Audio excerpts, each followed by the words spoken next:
আচ্ছা, সবাই দ্রুত দেখো আমার লাইভটা দেখা যাচ্ছে কিনা। সবাই দ্রুত দেখো, হ্যাঁ, আমার লাইভটা দেখা যাচ্ছে কিনা এবং আমার সাউন্ড ক্লিয়ার কিনা, ভয়েস ক্লিয়ার কিনা, সব ক্লিয়ার কিনা। হ্যাঁ, দ্রুত দেখো আমার লাইভ ক্লিয়ার কিনা। ঠিক আছে, আমার লাইভটা দেখা যাচ্ছে কিনা। ওকে, সবাই দ্রুত দেখো যে আমার লাইভ ক্লাসটা দেখা যাচ্ছে কিনা। সবাই দ্রুত দেখো, হ্যাঁ, দেখে দ্রুত বলো আমাকে যে আমার লাইভ ক্লাসটা দেখা যাচ্ছে কিনা। লাইভ ক্লাসটা সাউন্ড ক্লিয়ার কিনা, ভয়েস ক্লিয়ার কিনা, সব ক্লিয়ার কিনা, দ্রুত বলো আমাকে। হ্যাঁ, দ্রুত আমাকে জানাও যে আমার সাউন্ড ক্লিয়ার কিনা, আমার ভয়েস ক্লিয়ার কিনা, দ্রুত জানাও আমাকে। ঠিক আছে, আমরা 2 মিনিটের মধ্যে ক্লাসটা শুরু করব।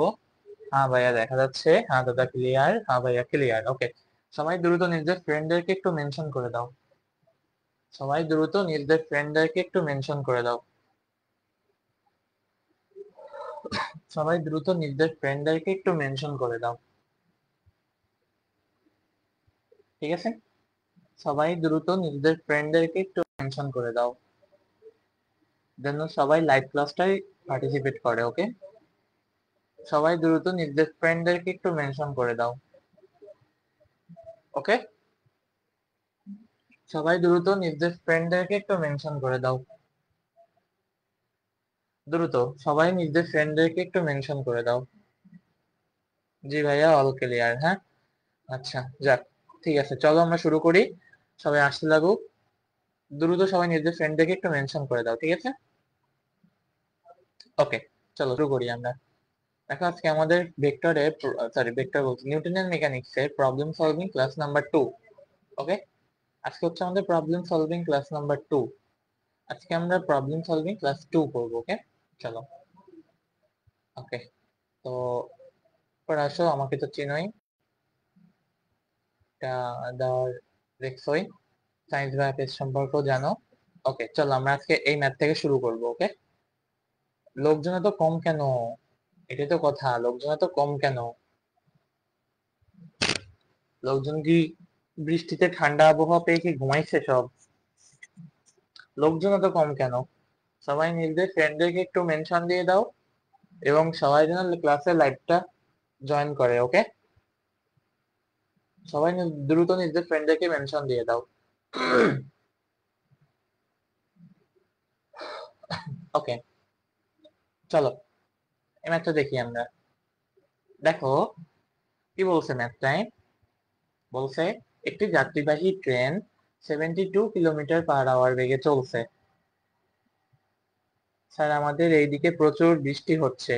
আচ্ছা, বৃষ্টি হচ্ছে না, এই জন্যই তো বৃষ্টিতে সবাই মনে হয় ঘুমাই টুমাই পড়ছে। ঢাকার এদিকেও বৃষ্টি হয়ে গেছে, তো আবহাওয়া ঠান্ডা ঠান্ডা, সবাই মনে হয় ঘুমাচ্ছে ঠান্ডা আবহাওয়া পেয়ে। ঠিক আছে, চলো কি বলছে দেখো, একটা যাত্রীবাহী ট্রেন 72 কিলোমিটার/আওয়ার বেগে চলছে। অর্থাৎ ধরো এই হচ্ছে একটা ট্রেন, ট্রেনে ধরো আমি ধরলাম দুটো বগি আছে। ঠিক আছে, দুটো বগি আছে আমাদের। কি বলছে, এই যে ট্রেনটা, এই ট্রেনটা 72 কিলোমিটার/আওয়ার বেগে চলছে। এই যে 72 কিলোমিটার/আওয়ার বেগে। তো আমরা যদি এই 72 কিলোমিটার/আওয়ার কে মিটার/সেকেন্ডে করতে চাই, তাহলে মনে আছে কত দিয়ে ভাগ করতে হয়? 72/3.6, ভাগটা আসে কত? 20 মিটার/সেকেন্ড বেগে। ওকে, তাহলে আমাদের ট্রেন যেটা আছে সেটা কত বেগে চলতেছে? ট্রেন যেটা আছে সেটা কত বেগে চলতেছে আসলে? 20 মিটার/সেকেন্ড বেগে। ওকে, আচ্ছা, এবার বলছে কি, দেখো এবার বলছে কি, দেখো কি বলছে, যে ট্রেনটি এত কেজি ভরের একটি বগি বিচ্ছিন্ন হয়ে যায়। অর্থাৎ এই যে ধরো কিছু দূর যাওয়ার পর, এই কিছু দূর যাওয়ার পর কি হয়েছে, ধরো এই একটা বগি আছে, এখান থেকে যেতে যেতে এই একটা বগি বিচ্ছিন্ন হয়ে গেছে। এই বিচ্ছিন্ন বগিটার ভর হচ্ছে 5 × 10⁴ কেজি। ওকে, বগিটি 6 মিনিট পর স্থির হয়ে যায়। অর্থাৎ এই বেগটার এই যে বগি, এই বগির আমি কি বলতে পারি এই বগির আদি বেগ ছিল হচ্ছে 20 মিটার পার সেকেন্ড। তাহলে শেষ বেগ কত হয়েছে?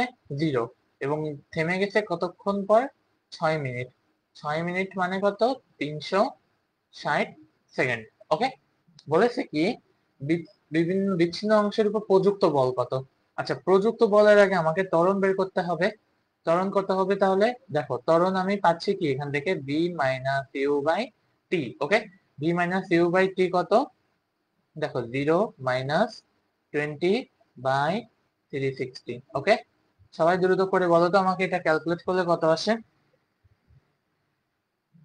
এটা ক্যালকুলেট করলে কত আসে বলো তো আমাকে একটু। ওকে, দেখো এখান থেকে তাহলে আমরা ত্বরণ পাচ্ছি, আমি এখানে মানগুলো গ্যাপ রাখছি। ওকে, তাহলে দেখো এখানে এর মান যা আসবে, তাহলে এখানে বলছে প্রযুক্ত অংশের বল কত। প্রযুক্ত অংশের উপর বল দেখো তো, তাহলে এফ এর মান কত হবে? প্রযুক্ত অংশের বল কত? F equal M A.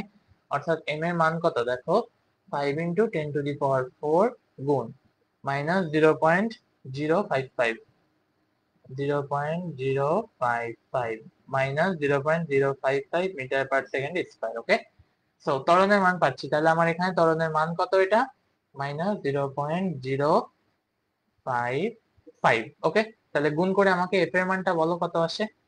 ওকে, এটা আসবে এফ এর মান। এবার বলছে বিচ্ছিন্ন অংশ থামার মুহূর্তে ওই দুই অংশের মধ্যকার দূরত্ব কত। আচ্ছা, মধ্যকার দূরত্ব, আসো তাহলে মধ্যকার দূরত্ব কিভাবে বের করতে হয় মনে আছে? এই যে এস, এই যে দূরত্বটা এটা আমরা বের করব। ওকে, এটা হচ্ছে কত আমাদের এস হবে। ওকে, দ্বিতীয় গুণটা করো সবাই, এফ সমান এম এ, এটা গুণ করো। তাহলে এই যে দূরত্ব এস, এই এস এর ফর্মুলা কি ছিল মনে আছে? U T minus 2750 newton, minus 2750 newton. Okay, সাব্বাস।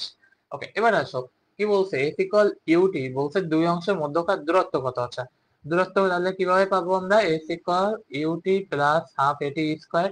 দেখো এখানে ইউ এর মান কত? 20 × 360। ওকে, 360 প্লাস হাফ গুণ এর মানও পাচ্ছ তুমি মাইনাস 0.055, 0.055, 055 ইন্টু টি স্কয়ার মানে কত? 360টার হোল স্কয়ার। ওকে, তাহলে আমাকে বলো এই মধ্যবর্তী দূরত্বটা কত আসবে? তাহলে আমাকে দ্রুত বলো এই মধ্যবর্তী দূরত্বটা কত আসবে। ওকে, আমাকে দ্রুত বলো এই মধ্যবর্তী দূরত্বটা কত আসবে। বলো দূরত্ব কত আসবে।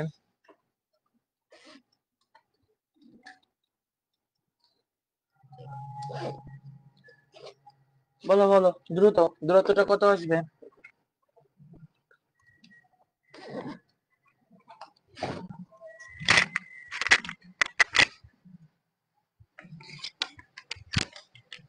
ওকে,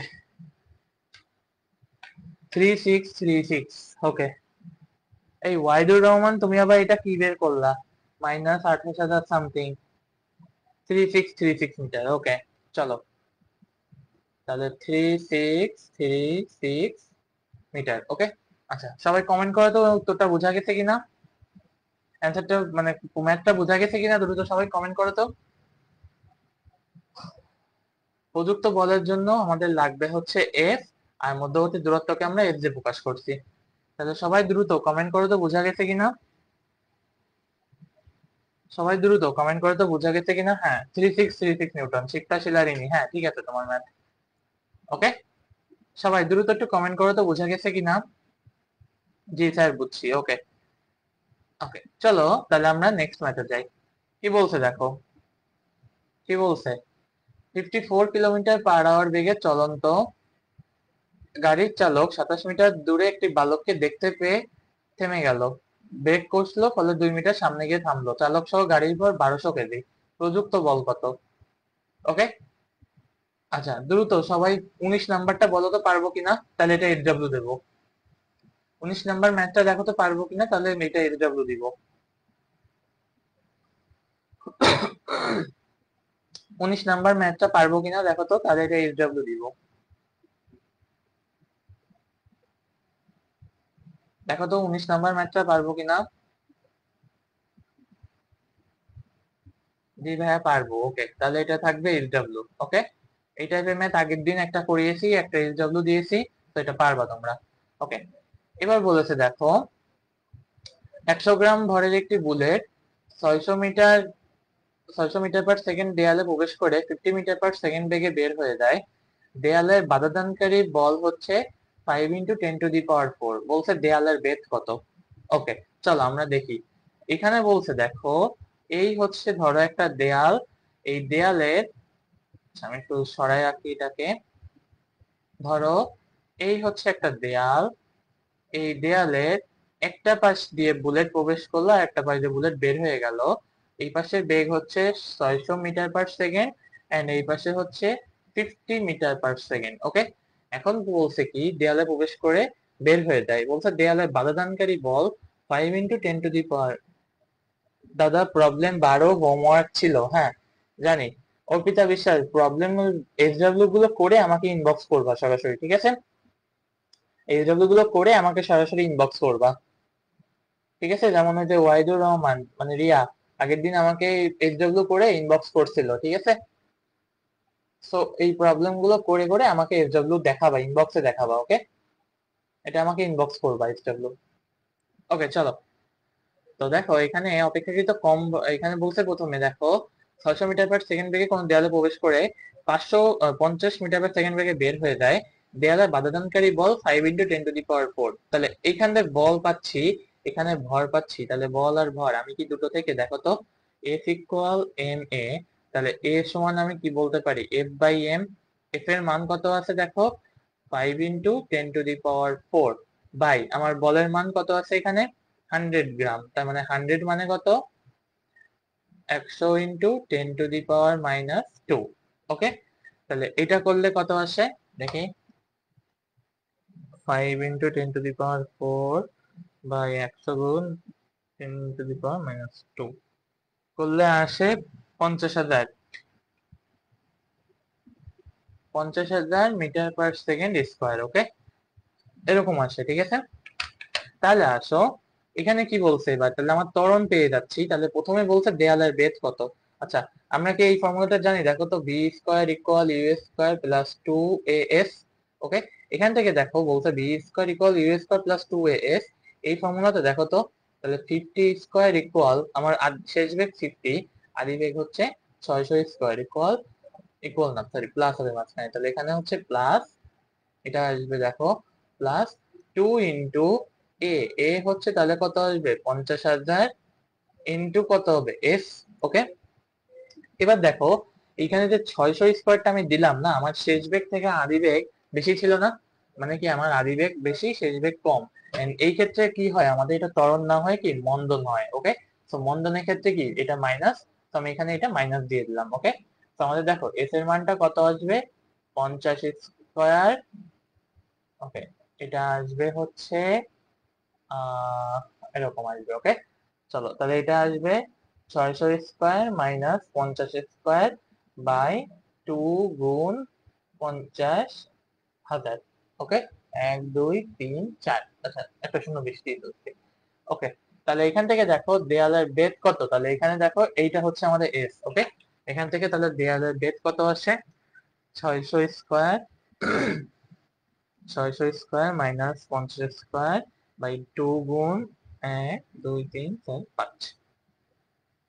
এখান থেকে আসে দেখো 3.575 মিটার, 3.575 মিটার। ওকে, তাহলে দেয়ালের বেধ বেড়ে গেল আমাদের। ওকে, দেয়ালের বেধ বের হয়ে গেল আমাদের। ওকে, দেয়ালের বেধ বের হয়ে গেল। আচ্ছা, এটা গেল প্রথম ক্ষেত্রে যে বলছে দেয়ালের বেধ কত, এটা কি আমরা প্রথম ক্ষেত্রে পাচ্ছি, বেধ বের হয়ে গেল। বলছে কি দেখো অপেক্ষাকৃত কম ভরের একটি বুলেট ওই দেয়ালে প্রবেশ করে আটকে গেল, তাহলে বুলেটের ভর কত। আচ্ছা, অপেক্ষাকৃত কম ভরের একটি বুলেট দেয়ালে প্রবেশ করে আটকে গেল, তাহলে আমি যদি বলি এটা হচ্ছে প্রথম ক্ষেত্র আর এটা হচ্ছে দ্বিতীয় ক্ষেত্রে। দেখো আমি যদি বলি এই দেখো দ্বিতীয় ক্ষেত্রে। ওকে, দেখো দ্বিতীয় ক্ষেত্রে দেখো তো আমার ছবিটা কেমন আসবে, তাহলে সিনারিওটা এখানে তাহলে আদি বেগ যা ছিল তাই থাকবে না 600 মিটার/সেকেন্ড। ওকে, আদি বেগ যা ছিল তাই, কিন্তু শেষ বেগ কত হয়ে যাবে 0 হয়ে যাবে, কারণ বলছে দেখো আর দেয়ালে তো আটকে গেছে। এবার বলেছে কত দূরত্বে থেমেছে, দেয়ালের পুরুত্বটা চেঞ্জ হয়ে যায়নি, তাহলে এস এর মান কত এখানে, দেয়ালের পুরুত্ব যদি চেঞ্জ না হয়ে থাকে তাহলে এস এর মান কত এখানে 3.575 মিটার। ওকে, এটা হচ্ছে কি আমাদের দূরত্ব। তাহলে আসো এখান থেকে আমরা বি এস ইউ তিনটা জানি, তাহলে ত্বরণ বের করতে পারবো। তাহলে ত্বরণের ফর্মুলা দেখো কি আসবে, ত্বরণ আসবে V square minus U square by 2s। Okay, এটা সমান কত আসবে, অর্থাৎ দেখো এটা সমান কত, এটা মান আসে দেখো 600, 600 বলতে sorry 0 square minus 600 square by 2 into 3.575 metre. Okay, এটা আসবে, যেহেতু আমার দূরত্ব সেম আছে তাহলে এটা আসবে। তাহলে এখানে ত্বরণের মান কত আসে দেখে নি, minus 600 square by 2 into 3.575 metre. Okay, আসে অলমোস্ট 50,350 মাইনাস এত metre per second square. Okay, এত আসে। তাহলে দেখো আমার এ এর মান পাচ্ছি, তাহলে কি আমি বলতে পারি এফ ইকুয়াল কত এম এ। তাহলে এখান থেকে এম এর মান কত আসবে, এম এর মান আসবে কত এফ বাই এ। তাহলে দেখো আমার এফ এর মান ছিল 5 × 10⁴ বাই নিচে কত আসবে মাইনাস, মাইনাসটা আসবে না কারণ এখানে ত্বরণ যেহেতু, সো আমার এখানে মাইনাসটা আসবে না, আমরা মডুলাসটা ইউজ করবো। ওকে, কারণ ভর তো আর নেগেটিভ হয় না, 350। ওকে, সো এটা ক্যালকুলেট করলে আসে অলমোস্ট কত, এটার মান আসে এম ইকুয়াল আছে এম প্রাইম দিয়ে এটাকে, এটাও এম প্রাইম দিয়ে। ওকে, এটা দাও এ প্রাইম। ওকে, তাহলে এইখানেও দাও এ প্রাইম। ওকে, তাহলে এখান থেকে এম এর মানটা আসে দেখি 5 × 10⁴ ভাগ অ্যান্সার করলে কত আসে অলমোস্ট 0.993, মানে কি 0.993 কেজি। ওকে, এত কেজি তার মানে কত, প্রায় 993 গ্রাম, 993 গ্রাম। ওকে, বুলেটের ভর কত, তাহলে অলমোস্ট এটা কি ন্যূনতম না ভর না, তাহলে এই ভরটা কি আমার ন্যূনতম থাকা লাগবে সেখানে। ঠিক আছে, এটা কি ন্যূনতম ভর আমার, তার মানে কি সর্বোচ্চ ন্যূনতম মানে কি এই পর্যন্ত ভর হতে পারবে। আচ্ছা আমাকে তাহলে বলো তো এখানে অ্যান্সারটা কেমন হবে, বলছে বুলেটের ভর কত। আচ্ছা বুলেটের ভর আমি এত বের করলাম 993 গ্রাম, কিন্তু তাহলে আমার যদি বুলেটের ভর 993 থেকে কম হয়, 993 থেকে যেমন বুলেটের ভর কম হয়, তাহলেও কি আমার ম্যাথটা সঠিক, কারণ কি সেক্ষেত্রেও আমার এই বস্তুটা কি ভিতরে গিয়ে থেমে যাবে, সেক্ষেত্রে ত্বরণের মানে চেঞ্জ হবে, কিন্তু ত্বরণের মানের জন্য তো আমার গুলি আটকাবে না, গুলি তো ঠিকই লাস্টে গিয়ে আটকে যাবে, তাই না। তাহলে আমাদের অ্যান্সারটা আসলে আসবে দেখো M prime is greater than or equal, না less than or equal. Okay, উল্টাটা আসবে এরকম, less than or equal 993। Okay, এটা আসবে অ্যান্সার। সবাই বলো তো বুঝছো কিনা ম্যাথটা, সবাই কমেন্ট করো তো বুঝছো কিনা ম্যাথটা।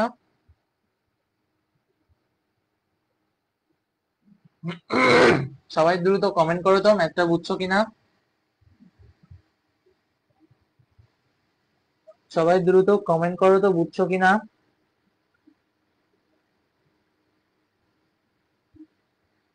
সবাই দ্রুত কমেন্ট করো তো বুঝছো কিনা। জি ভাইয়া বুঝছি। ওকে, ওকে, আচ্ছা ঠিক আছে চলো নেক্সট। ঠিক আছে দেখো কি বলছে, 4 কেজি ভরের একটি বস্তু 6 মিটার/সেকেন্ড বেগে পূর্ব দিকে চলছে। দেখো কি বলছে, 4 কেজি ভরের একটি বস্তু 6 মিটার/সেকেন্ড বেগে পূর্ব দিকে চলছে। আমরা নর্থ কোনটা সাউথ কোনটা এটা ধরা শিখছিলাম, মনে আছে, এটা আমরা ধরা শিখছিলাম। বলছে দেখো 4 কেজি ভরের একটি বস্তু 6 মিটার/সেকেন্ড বেগে পূর্ব দিকে চলছে। পূর্ব দিক মানে কোনটা দেখো, হাতে সোজাসুজি দাঁড়ালে নাক বরাবর হচ্ছে নর্থ, তাহলে হাতের ডানে হচ্ছে ইস্ট, হাতের বামে হচ্ছে ওয়েস্ট এবং পিছনে হচ্ছে সাউথ। ওকে, তাহলে আমরা প্রথমে বলতে পারি এত বেগে পূর্ব দিকে চলছে, এই হচ্ছে আমাদের পূর্ব দিক। ওকে,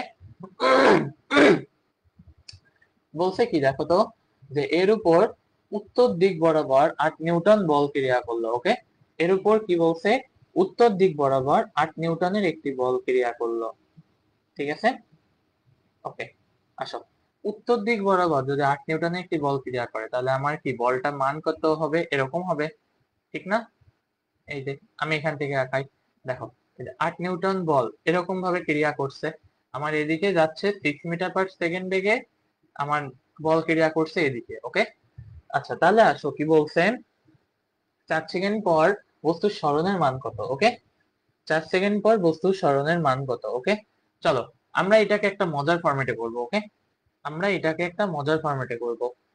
দেখো কি বলছে প্রথমে, এই যে সরণটা, সরণ তুমি যে প্রয়োগ করতেছো না, সরণটা তুমি এখানে যে পাচ্ছ, দেখো তো, এই যে বরাবর, এই বরাবর আমি যদি ইস্ট কে আই ধরি, আমি যদি ইস্ট বরাবর, দেখো তো, ইস্ট বরাবর আমরা এটাকে ভেক্টর পদ্ধতিতে করব। ওকে, ইস্ট বরাবর আই অক্ষ ধরলে, সরি, ইস্ট বরাবর এক্স অক্ষ ও নর্থ বরাবর, নর্থ বরাবর, ওকে, নর্থ বরাবর কি বলছে, কি বলছে এখানে, ওকে, নর্থ বরাবর, তাহলে আমার যদি এই ইস্ট আর নর্থ এদের মধ্যবর্তী কোণ কত, 90, তাহলে আমি ইস্ট অক্ষ ধরি, ইস্ট বরাবর এক্স অক্ষ ধরি, তাহলে নর্থ বরাবর কি ওয়াই অক্ষ হবে, ওয়াই অক্ষ ধরি। ওকে, ওয়াই অক্ষ ধরি। ওকে, তাহলে আসো প্রথমে ইউ আদিবেগ, তাহলে ইউ ভেক্টরটা কি হবে দেখো, ইউ ভেক্টরটা সমান কত হবে, U X of I, U X of I plus U Y of J. Okay, দেখো তো এখানে এক্স অক্ষ বরাবর, এটা সরাসরি একদম এক্স অক্ষ বরাবরই যাচ্ছে না, তাহলে কি আমি বলতে পারি যে এটার মান হচ্ছে কত, 6 মিটার পার সেকেন্ড। ওকে, এবং আমার যে প্রযুক্ত বল এফ ইকুয়াল কত, এটা 8 নিউটন, মানে আমি কি বলতে পারি দেখো তো, আমি কি বলতে পারি এখানে হচ্ছে F X of I plus F Y of J. Okay, F Y of J, তাহলে এটা কত আসতো আসলে, দেখো তো, এফ এ এক্স অক্ষ বরাবর কোনো উপাংশ নেই এর, তাহলে সরাসরি কি হবে, এটা হচ্ছে 8 জে, এত নিউটন। ওকে, এত নিউটন, ঠিক আছে, এটা হচ্ছে এত নিউটন। ওকে, এবার কি বলছে দেখো, তাহলে আমার এই পেলাম, তাহলে এখান থেকে আমি পাচ্ছি এফ, তাহলে কি আমি এ বের করতে পারবো, দেখো তো, এ সমান কত হবে, এফ ভেক্টর বাই এম। ওকে, তার মানে কত দেখো তো, 8 জে বাই এম, এম এর মান কত দেখো, 4 কেজি, মানে কত, এটা 4, তার মানে কত, সেটা 2 জে, এত মিটার পার সেকেন্ড স্কয়ার। ওকে, আমি বেগ পেয়ে গেছি, তাহলে আসো আমার সরণ কি হবে এখানে, এস, দেখো তো আমি ত্বরণ পেয়েছি, বেগ পেয়েছি, সরণ কি হবে তাহলে, সরাসরি দেখো তো, you prime into T, prime না আসলে এটা ভেক্টর, আচ্ছা প্রত্যেকটা ভেক্টর আমি উপরে দিই। ওকে, প্রত্যেকটা ভেক্টর আমি উপরে দিই, তাহলে বুঝতে সুবিধা হবে। ওকে, তাহলে আসো এখানে এটা সমান কত, তাহলে এটা ভেক্টর, এটা ভেক্টর, এটাও ভেক্টর, এফ হচ্ছে ভেক্টর, এখানে কত হবে দেখো, U T plus half A vector T square. Okay, তার মানে কত দেখো, এখানে আমি পাচ্ছি ইকুয়াল, দেখো 8 জে ইন্টু 4 প্লাস 8 জে, আমি কিন্তু বলের মান, সরি 8 জে না, সরি সরি সরি সরি, এটা 8 জে না, ওটা হবে 6 আই। ঠিক আছে, এটা আসবে 6 আই ইন্টু কত, টি এর মান কত 4, তাহলে এখানে হচ্ছে 4 প্লাস হাফ ইন্টু আই এর মান কত 2 জে, মানে কত, এটা হচ্ছে 2 জে গুণ টি এর মান কত 4, মানে কত 4 স্কয়ার। ওকে, এটা ক্যালকুলেট করলে আসে দেখো 24 আই প্লাস 4 এর স্কয়ার 16, 2 2 কাটা হলে তাহলে থাকে কত 16 জে। দেখো আমরা সরণ পেয়ে গেছি, তাহলে সরণের মান চেয়েছে, সরণের মান যদি হয় তাহলে আমার এস ভেক্টরটা, এটার মান কত আসবে দেখো, তাহলে এটা আসবে 24 আই প্লাস 16 জে। ওকে, তাহলে এটার মান, আচ্ছা এখানে মানটা একটু সোজা করে দিই, এটা আসবে কত তাহলে, দেখো √ওভার 24 স্কয়ার প্লাস 16 স্কয়ার। ওকে, ক্যালকুলেট করলে তোমাদের মানটা তোমরা পেয়ে যাবা। ওকে, ক্যালকুলেট করলে তোমাদের মানটা তোমরা পেয়ে যাবা। ওকে, তাহলে সবাই বলো তো ম্যাথটা বুঝছো কিনা?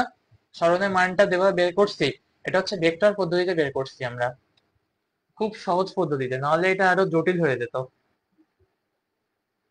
ঠিক আছে, এটা অনেক জটিল হয়ে যেত, তাহলে আমরা খুব সহজ পদ্ধতিতে বের করছি এটা। ঠিক আছে, ওকে, তাহলে এটা আসে 8√13 এত মিটার। সবাই দ্রুত কমেন্ট করে তো বুঝছো কিনা? সবাই দ্রুত কমেন্ট করে তো বুঝছো কিনা? সবাই দ্রুত কমেন্ট করে তো বুঝছো কিনা? ওই সবাই দ্রুত কমেন্ট করে তো বুঝছো কিনা? সবাই দ্রুত কমেন্ট করো, বুঝছো কিনা?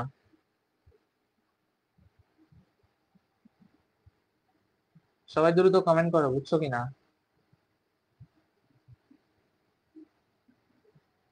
ওকে, বুঝছে মনে হয়। কই কেউ কমেন্ট করে না কোনো, দেখছো? কেউ কোনো কমেন্টই করে না, দেখছো? ওকে, চলো নেক্সট ম্যাথ দেখ। আশা করি বুঝছো এটা। আচ্ছা, ঠিক আছে, দেখো কি বলছে এখানে। 50 মিটার পার সেকেন্ড ট্রাক সমবেগে চলছে। ওকে, দেখো একটা ট্রাক সমবেগে চলছে। ওকে, বুঝছি স্যার, হ্যাঁ, থ্যাংক ইউ।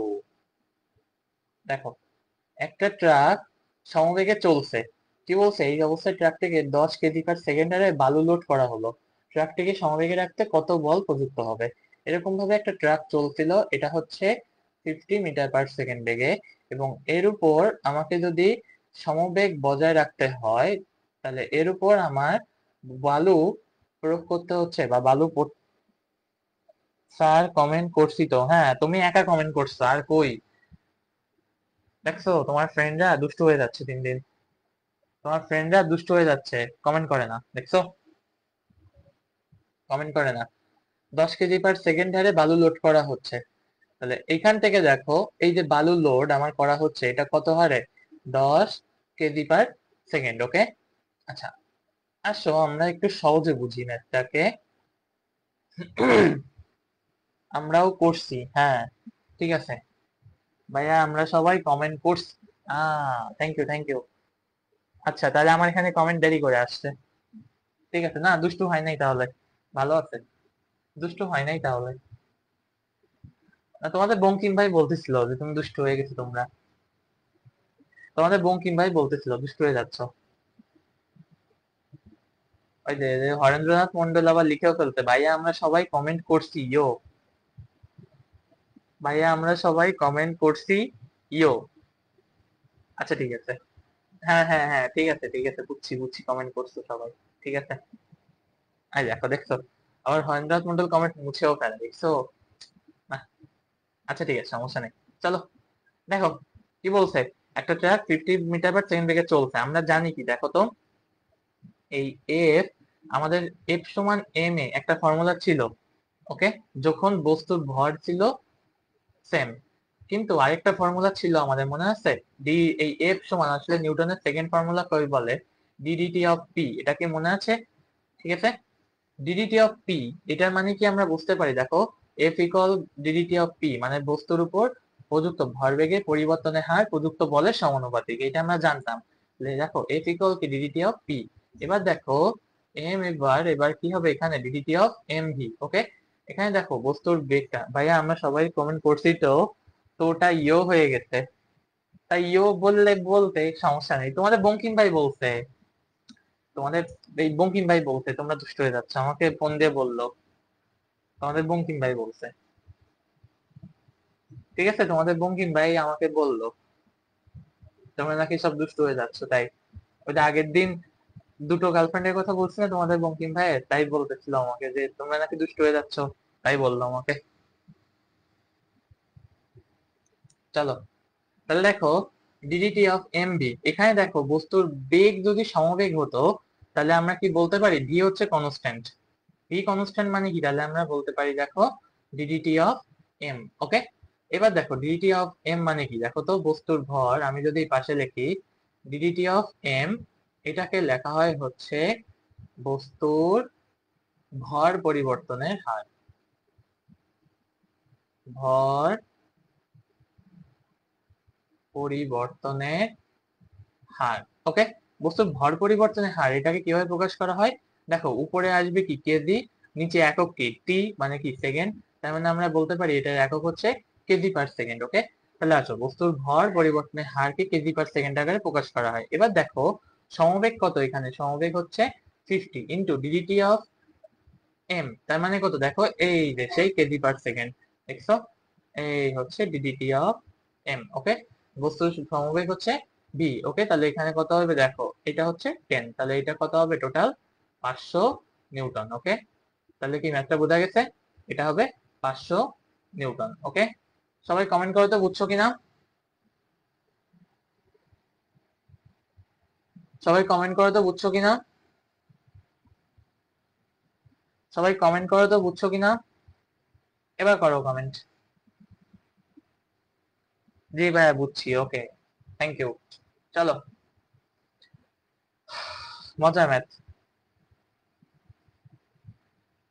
জি ভাইয়া বুঝছি বুঝছি, ওকে চলো চলো চলো, দেখো মজার ম্যাথ।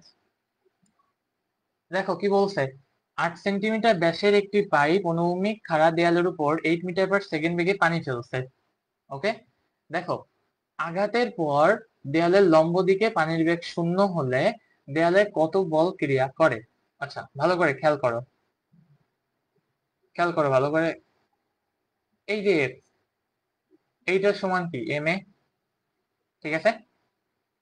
এটা কি বলছে দেখো, এই যে যে আমাদের উচ্চতাটা, এই যে উচ্চতা, খেয়াল করো হ্যাঁ, দেখো এখানে উচ্চতাটা এরকম বলছে 8 সেন্টিমিটার ব্যাসের একটি আনুভূমিক পাইপ খাড়া দেয়ালের উপর, 8 সেন্টিমিটার ব্যাসের একটি আনুভূমিক পাইপ, ঠিক আছে। আচ্ছা আচ্ছা, এই হচ্ছে দেয়াল, আর এই হচ্ছে 8 সেন্টিমিটার ব্যাসের একটি আনুভূমিক পাইপ। ওকে, এই হচ্ছে আমাদের আনুভূমিক পাইপ। 8 সেন্টিমিটার ব্যাসের একটি আনুভূমিক পাইপ কি বলছে, খাড়া দেয়ালের উপর 8 মিটার পার সেকেন্ড বেগে পানি ফেলছেন।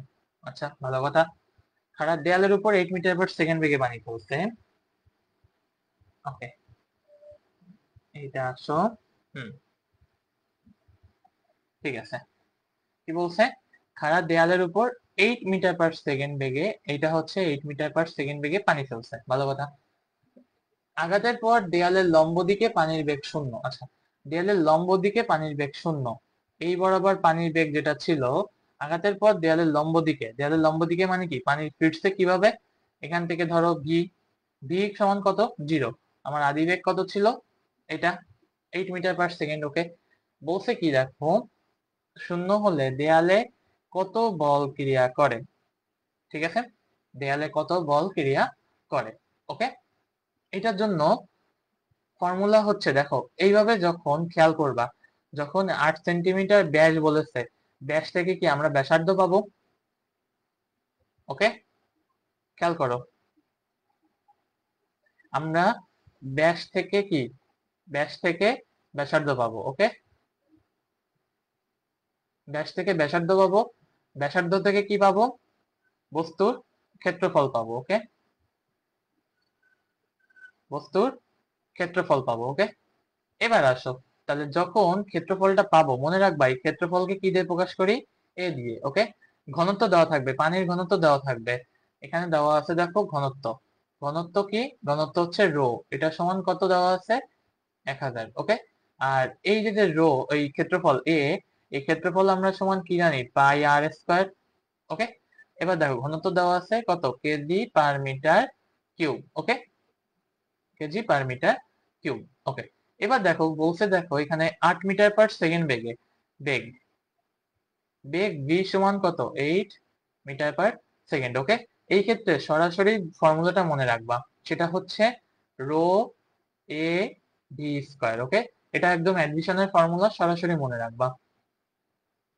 ওকে, এটা একদম সরাসরি মনে রাখবা। ওকে, এবং আমি তোমাদের দেখাই দেখো এটা কিভাবে আসে আসলে, এবং আমি যে এটা মাত্রা সমীকরণ ঠিক আছে এটা একটু প্রমাণ দেখাই। দেখো আমার এই পাশে বলছি আমি এটা হচ্ছে বল, এটা হচ্ছে নিউটন হবে, তার মানে কি এই পাশের এইটুকু গুণ করে এটা কি হতে হবে অবশ্যই নিউটন, ঠিক আছে। তাহলে আসো এটা কি করে আসে আমরা দেখি। দেখো ঘনত্ব রো এ ভি স্কয়ার, দেখো তো এই রো মানে কি কেজি পার মিটার কিউব। ওকে, ক্ষেত্রফল মানে কি দেখো মিটার, মিটার স্কয়ার গুণ আর ভি, ভি মানে কত মিটার পার সেকেন্ড। ওকে, ঠিক আছে। ওকে, এবার আসো কি বলছে, কিন্তু আছে দুইটা, এখানে ভর আছে কত, বেগ আছে কত দুইটা, তার মানে কি হবে মিটার পার সেকেন্ড তার হোল স্কয়ার। দেখো তো এই যে কেজি, এই মিটার, এই মিটার এবং এখান থেকে একটা মিটার গেলে থাকে মিটার। ঠিক আছে, আচ্ছা আমি একটু সহজে লিখি। দেখো কেজি পার নিচে আসবে মিটার কিউব গুণ মিটার স্কয়ার গুণ উপরে আসবে দেখো metre square by second square. Okay, এবার দেখো এখান থেকে এই দুটো মিটার থেকে কাটাকাটি গেলে থাকে একটা মিটার আর এর নিচে মিটার কাটা। তো আমার আসলে এটা সমান কি থাকে দেখো তো KG metre per second square, যেটা আসলে কেজি মানে কত এম আর মিটার পার সেকেন্ড স্কয়ার মানে কত এ। তাহলে এটা সমান আমরা বলতে পারি কি নিউটন। ঠিক আছে, তার মানে কি আমাদের এই ফর্মুলাটা সত্য। এখন কিভাবে ফর্মুলাটা আসে এটার প্রমাণ আর তোমাদের দরকার নাই। ঠিক আছে, এটার প্রমাণ তোমাদের আর দরকার নাই, কিন্তু তোমরা মনে রাখবা যখনই এখানে এরকম ব্যাসার্ধ দেওয়া থাকবে, বেগ দেওয়া থাকবে এবং সরাসরি বলবে যে পানির ঘনত্ব রো ইকুয়াল এত, তাহলে এখানে বলবে পানির উপর কত বল ক্রিয়া করছে, সরাসরি ফর্মুলাটা ইউজ করবা। কি formula, rho F equal rho A V square. Okay, এটা হচ্ছে তোমাদের অ্যাডমিশনের ফর্মুলা।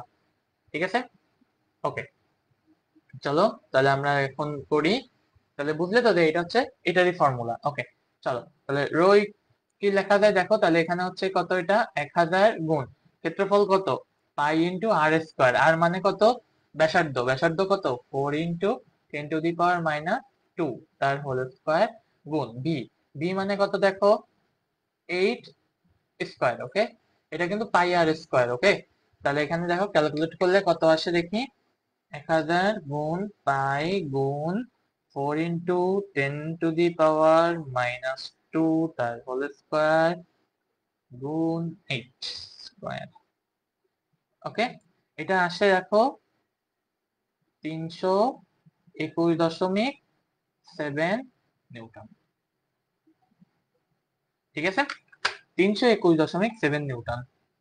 ওকে, তাহলে সবাই কমেন্ট করো তো যে পর্যন্ত বুঝছো কিনা, সবাই কমেন্ট করো তো যে পর্যন্ত বুঝছো কিনা। জি ভাই বুঝছি। ওকে, সবাই ফর্মুলাটা মুখস্থ করে ফেলবা, একদম বাসায় মুখস্থ করে ফেলবা। কি মুখস্থ করবা, F equal rho A V square. ওকে, একদম সবাই বাসায় মুখস্থ করে ফেলবা। ওকে চলো নেক্সট। দেখো বলছে কোন বস্তুর ভর হচ্ছে এম ইকুয়াল এত, ভি ইকুয়াল এত, বস্তুর উপর 8 সেকেন্ডে প্রযুক্ত বলের মান কত। ওকে, আমরা দেখো এত সময় পড়ছিলাম কি মনে আছে, দেখো তো এফ ইকুয়াল এম এ যখন বস্তুর ভর স্থির। ওকে, বস্তুর ভর স্থির। ওকে, আবার দেখো এফ ইকুয়াল আমরা কি করছি V D D T of M. Okay, হ্যাঁ এই দেখো সবাই বুঝছে। ঠিক আছে চলো, আমরা আবার পড়ছি কি V equal DDT of M, এটা মানে কি যখন বস্তুর বেগ স্থির। ওকে, বস্তুর বেগ স্থির, কিন্তু দেখো তো আসলে এফ ইকুয়াল কি আমাদের ডিডিটি অফ এম ভি। ওকে, এটা ফর্মুলা কি আসলে যখন যখন কোনোটি স্থির নয় বা দুইটি চলক, দুটি চলক। ওকে, দুটি চলক, এখানে দুটি চলক মানে কি আসলে আমাদের ফর্মুলাটা আছে এরকম ডিফারেন্সিয়েশনের ফর্মুলা, এটা হচ্ছে দেখো ডিডিটি অফ ইউ ভি, যখন ইউ আর ভি দুইটাই টি এর ফাংশন হবে তখন ফর্মুলাটা কেমন আসবে, ইউ কে রেখে একবার ভি কে ডিফারেন্সিয়েট। ওকে, ইউ কে রেখে একবার ভি কে ডিফারেন্সিয়েট প্লাস ভি কে রেখে একবার ইউ কে ডিফারেন্সিয়েট। ওকে, তার মানে কি এখানে দেখো তো একবার কি আসবে ডিডিটি অফ এম, তার সাথে আগে একটা কি গুণ আসবে এখানে ভি। ওকে, এখানে তার সাথে গুণ আসবে V plus M into DDT of V তার ডিফারেন্সিয়েশন। ওকে, তার মানে কি এই যে ফর্মুলাটা আমরা এখন এটা ইউজ করব। ওকে, তাহলে চলো আমরা এখন এটা ইউজ করি। কি বলছে, ওকে দেখো কি বলছে, বলছে বস্তুর ভর এত, বেগ এত, বলছে বস্তুর উপর 8 সেকেন্ডে প্রযুক্ত বলের মান। তাহলে আমাদের এফ সমান কি জানি আমরা, ভি এখান থেকে দেখো b DDT of m plus m DDT of v DDT of v। ওকে, তাহলে দেখো b এর মান কত এখানে 130 plus 5 t cube into DD DDT of m, তার মানে কত এখানে DDT of 200 minus 3t²। Okay, plus এখানে বসবে কত দেখো, গুণ আকারে কত বসবে m, m হচ্ছে দেখো 200 minus 3t² into DDT of, এখানে মান কত দেখো, মান হচ্ছে 130 প্লাস 5t³ ওকে, এত মান আসবে। এবার আসো, তাহলে আমাদের ফর্মুলাটা কেমন দেখো, উপরে এটা কনস্ট্যান্ট বসে গেল 130 প্লাস 5t³ ইন্টু, এবার দেখো একে ডিফারেন্সিয়েট করলে কত আসে, DDT of constant K differentiate করলে কত আসে 0, আর এখানে দেখো কত আসে ডিফারেন্সিয়েট করলে 0 মাইনাস থেকে গেল 3 দুগুণী কত 6t। ওকে, প্লাস এখানে দেখো কত আসছে তাহলে 200 মাইনাস 3t² ইন্টু, এখানে 130 কে ডিফারেন্সিয়েট করলে 0 প্লাস 5t³ কে ডিফারেন্সিয়েট করলে আসে 15t²। ওকে, আমরা তো এখন ডিফারেন্সিয়েট করা একটু শিখছি না, সবাই কমেন্ট করো তো আমরা একটু ডিফারেন্সিয়েট করা শিখছি কিনা এখন, সবাই একটু কমেন্ট করো তো এখন ডিফারেন্সিয়েট করা আমরা একটু শিখছি কিনা,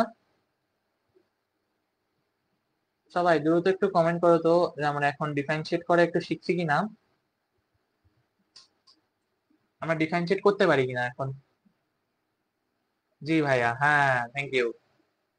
ঠিক আছে চলো, এফ সমান কত বলতে পারি আমরা দেখো তো, এফ সমান দেখো কি বলতে পারি 15t² into 200 minus 3t² plus, plus না এখানে আসবে মাইনাস, আমি একটু সাজায় লিখতেছি, মাইনাসকে দেখো 60 ইন্টু 130 প্লাস 5t³ ওকে, এটা হচ্ছে এফ এর মান। এখন দেখো টি এর মান দেওয়া আছে, দেখো টি এর মান দেওয়া আছে t ইকুয়াল 8 সেকেন্ডে। ওকে, t ইকুয়াল 8 সেকেন্ডে, t ইকুয়াল 8 সেকেন্ডে দেখো তো এফ সমান কত, তাহলে কত লেখা যাবে দেখো, এখানে সব জায়গায় আমরা টি জায়গায় কি বসাবো 8 বসাবো, তাহলে কত দেখো 15 ইন্টু 8² ইন্টু 200। ওকে, এখানে আসে দেখো 200 মাইনাস 3 গুণ 8²। Okay, minus 6 into 8 into 130 plus 5 into 8³ okay, এটা করলে আসে অলমোস্ট কত আসবে 15x 15x² into 200 minus 3t² minus 6x into 130 plus 5x³ okay, এটা টির মান 8 হলে আসে, বাবা বিশাল একটা মান আসছে মাইনাস 12140 নিউটন। ওকে, সবাই ক্যালকুলেট করে একটু দেখিও তো যে মানটা ঠিক আছে কিনা, সবাই ক্যালকুলেট করে একটু দেখো তো মানটা ঠিক আছে কিনা, সবাই ক্যালকুলেট করে একটু দেখো তো মানটা ঠিক আছে কিনা, সবাই একটু ক্যালকুলেট করে বলো তো যে মানটা ঠিক আছে কিনা, সবাই দ্রুত ক্যালকুলেট করে বলো তো একটু মানটা ঠিক আছে কিনা,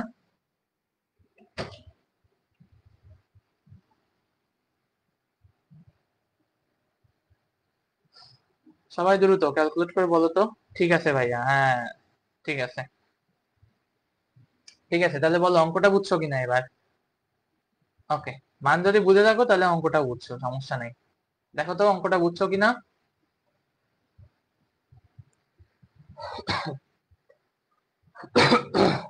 জি ভাইয়া, ওকে চলো নেক্সট, নেক্সট ম্যাথে যাই। দেখো নেক্সট ম্যাথে কি বলছে, দেখো 65 কেজি ভরের এক ব্যক্তি ভূপৃষ্ঠের 5 মিটার উপর থেকে লাফিয়ে পড়লো।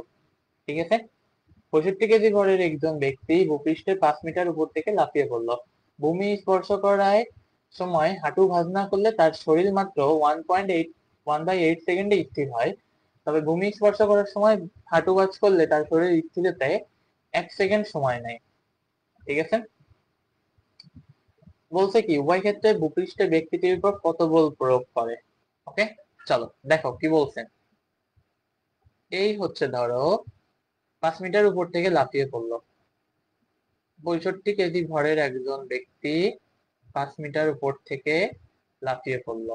ঠিক আছে, ভূমি স্পর্শ করার সময় হাঁটু ভাঁজ না করলে তার শরীর মাত্র 1/8 সেকেন্ড স্থির হয়। এই যে 5 মিটার উপর থেকে লাফিয়ে পড়লো, তাহলে এই যে স্থির হলো, এটা স্থির হতে তার কত সময় লাগছে দেখো, 1/8 সেকেন্ড। ওকে, তবে বলছে কি দেখো, ভূমি স্পর্শ করার সময় হাঁটু ভাঁজ করলে তার শরীর স্থির হতে 1 সেকেন্ড সময় নেয়। ঠিক আছে, ওকে, দেখো তাহলে আমি কি বলতে পারি, 1 সেকেন্ড স্থির হতে সময় নেয়, আর পরেরটায় কত, 1 সেকেন্ড। প্রথমটা হচ্ছে 1/8 সেকেন্ড, এবং পরেরটায় দেখো স্থির হতে, আমি যদি এখানে বলি সহজে, এখানে তার লাগে হচ্ছে 1/8 সেকেন্ড। আর একইভাবে সে ওই উচ্চতা থেকেই পড়ছে, বাট দিস টাইম আমার এখানে আছে কত, এটা 65 কেজি। তার তবে ভূমি স্পর্শ করার সময় হাঁটু ভাঁজ করলে তার শরীর স্থির হতে 1 সেকেন্ড সময় নেয়। তাহলে এখানে কত, এটা সমান কত, 1/8 সেকেন্ড, এটা হচ্ছে 1 সেকেন্ড।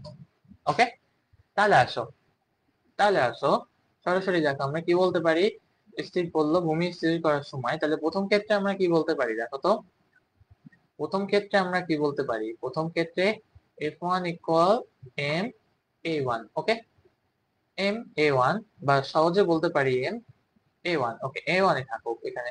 দেখো কি বলছে, বি স্কয়ার, আমি যদি সহজে বলি এখান থেকে, দেখো h equal ut plus half gt square. Okay, এটা আমরা জানি। ওকে, এখন চলো এটা আমাদের এখানে প্রয়োগ করবো না। 5 মিটার উপর থেকে লাফিয়ে পড়লো, ভূমি স্পর্শ হাঁটু ভাঁজ না করলে তার শরীর 1/8 সেকেন্ড স্থির হয়, হাঁটু ভাঁজ করলে 1 সেকেন্ড স্থির হয়। ভূমি ব্যক্তিটি লাইভ দিতে হবে না, হ্যাঁ।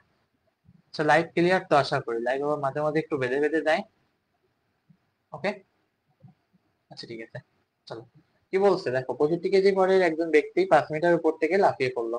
ভূমি স্পর্শ করার সময় হাঁটু ভাঁজ না করলে তার শরীর মাত্র 1/8 সেকেন্ডে স্থির হয়। আচ্ছা দাঁড়াও 1 মিনিট।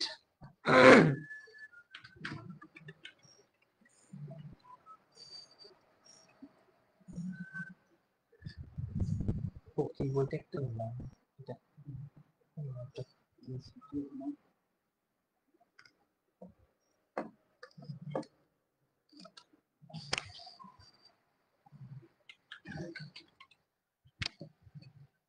ওকে, বলো তো আমার স্ক্রিন ক্লিয়ার কিনা এখন? মাঝে মাঝে আমার ক্লাসটা একটু বেড়ে যাচ্ছে। আমার স্ক্রিন দেখো তো ক্লিয়ার কিনা। ওকে, স্ক্রিন ক্লিয়ার আশা করি, হ্যাঁ ঠিক আছে। চলো এবার কি বলছে দেখো, প্রথমে আমরা বলতে পারি ভূমিতে স্পর্শ করা মুহূর্তে, এই মুহূর্তে বেগ যদি হয় আমার বি, ওকে, 2 মুহূর্তে কি বেগ ভি সেম হবে।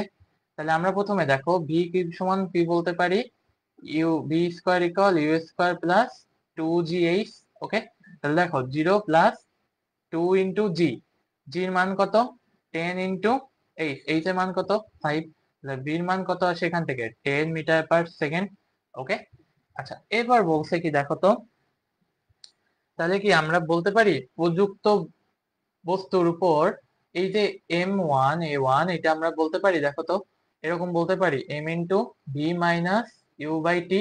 ওকে, সমান M V minus M U by T, এটা আমরা বলতে পারি। তাহলে প্রথম ক্ষেত্রে F1 সমান আমরা কি বলতে পারি দেখো, m, এখানে শুধু চেঞ্জ কিসে হবে দেখো, বেগ তো সেম, তাহলে চেঞ্জ কিসে হবে শুধু M V minus M U by টি1। ওকে, আর পরেরটার জন্য কি হবে দেখো, F2 equal M B minus M U by কত, এটা হচ্ছে টি2। ওকে, আচ্ছা চলো তাহলে আমরা নেক্সট এখান থেকে কি বলতে পারি। ওকে, তাহলে দেখো সবাই এখান থেকে নেক্সট কি বলতে পারি, F1, তাহলে বস্তু ভরবেগের পরিবর্তনের হার কত হবে দেখো, 65 ইন্টু ভি, ভি এর মান কত এখানে? ভি হচ্ছে দেখো 10, 10 মাইনাস 0, ওকে, বাই প্রথম ক্ষেত্রে টাইম কত সময় স্থির হয় বলছে 1/8 সেকেন্ডে, তাহলে এখানে নিচে কত বসবে 1/8, ওকে। এটা হচ্ছে F1, তাহলে F1 সমান, এখানে কিন্তু উভয় ক্ষেত্রে বলছে, তাহলে উভয় ক্ষেত্রে মানে কি, একটা বের করতে হবে F1, একটা বের করতে হবে F2, ওকে। তাহলে F1 এর মান পেলাম, এবার আসে F2, F2 সমান কত হবে দেখো, m ইন্টু এখানে বস্তুর ভর কত 65, বাই নিচে বসবে কত এখানে 10 - 0 বাই কত সময় স্থির হচ্ছে 1 সেকেন্ডে, তো নিচে বসবে 1, ওকে। তাহলে উপরেরটা আসে 650 নিউটন, ওকে, আর নিচেরটা আসে 650 গুণ 8, এটা করলে আসে 5200, ওকে। এটা করলে আসে কি 5200, ওকে, এরকম আসে। ঠিক আছে, সবাই দ্রুত কমেন্ট করো তো, বুঝতে পারছো কিনা? সবাই দ্রুত কমেন্ট করো তো, বুঝতে পারছো কিনা?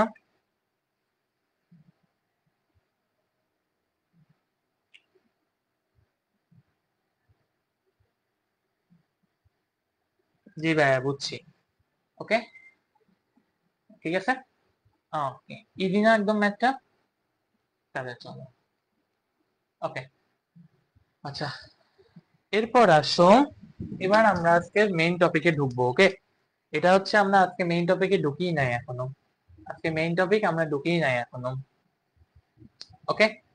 মেইন টপিক আমরা আজকে ঢুকিই নাই, ঠিক আছে। চলো, মেইন টপিকে আমরা ঢুকিই নাই আজকে এখনো। আচ্ছা, যে পর্যন্ত পড়েছি আজকে, এই পর্যন্ত যে পর্যন্ত পড়িয়েছি, বলো তো এই পর্যন্ত বুঝতে কোনো সমস্যা আছে কিনা? যে পর্যন্ত পড়িয়েছি আজকে, সবাই দ্রুত কমেন্ট করো তো এই পর্যন্ত বুঝতে কোনো সমস্যা আছে কিনা।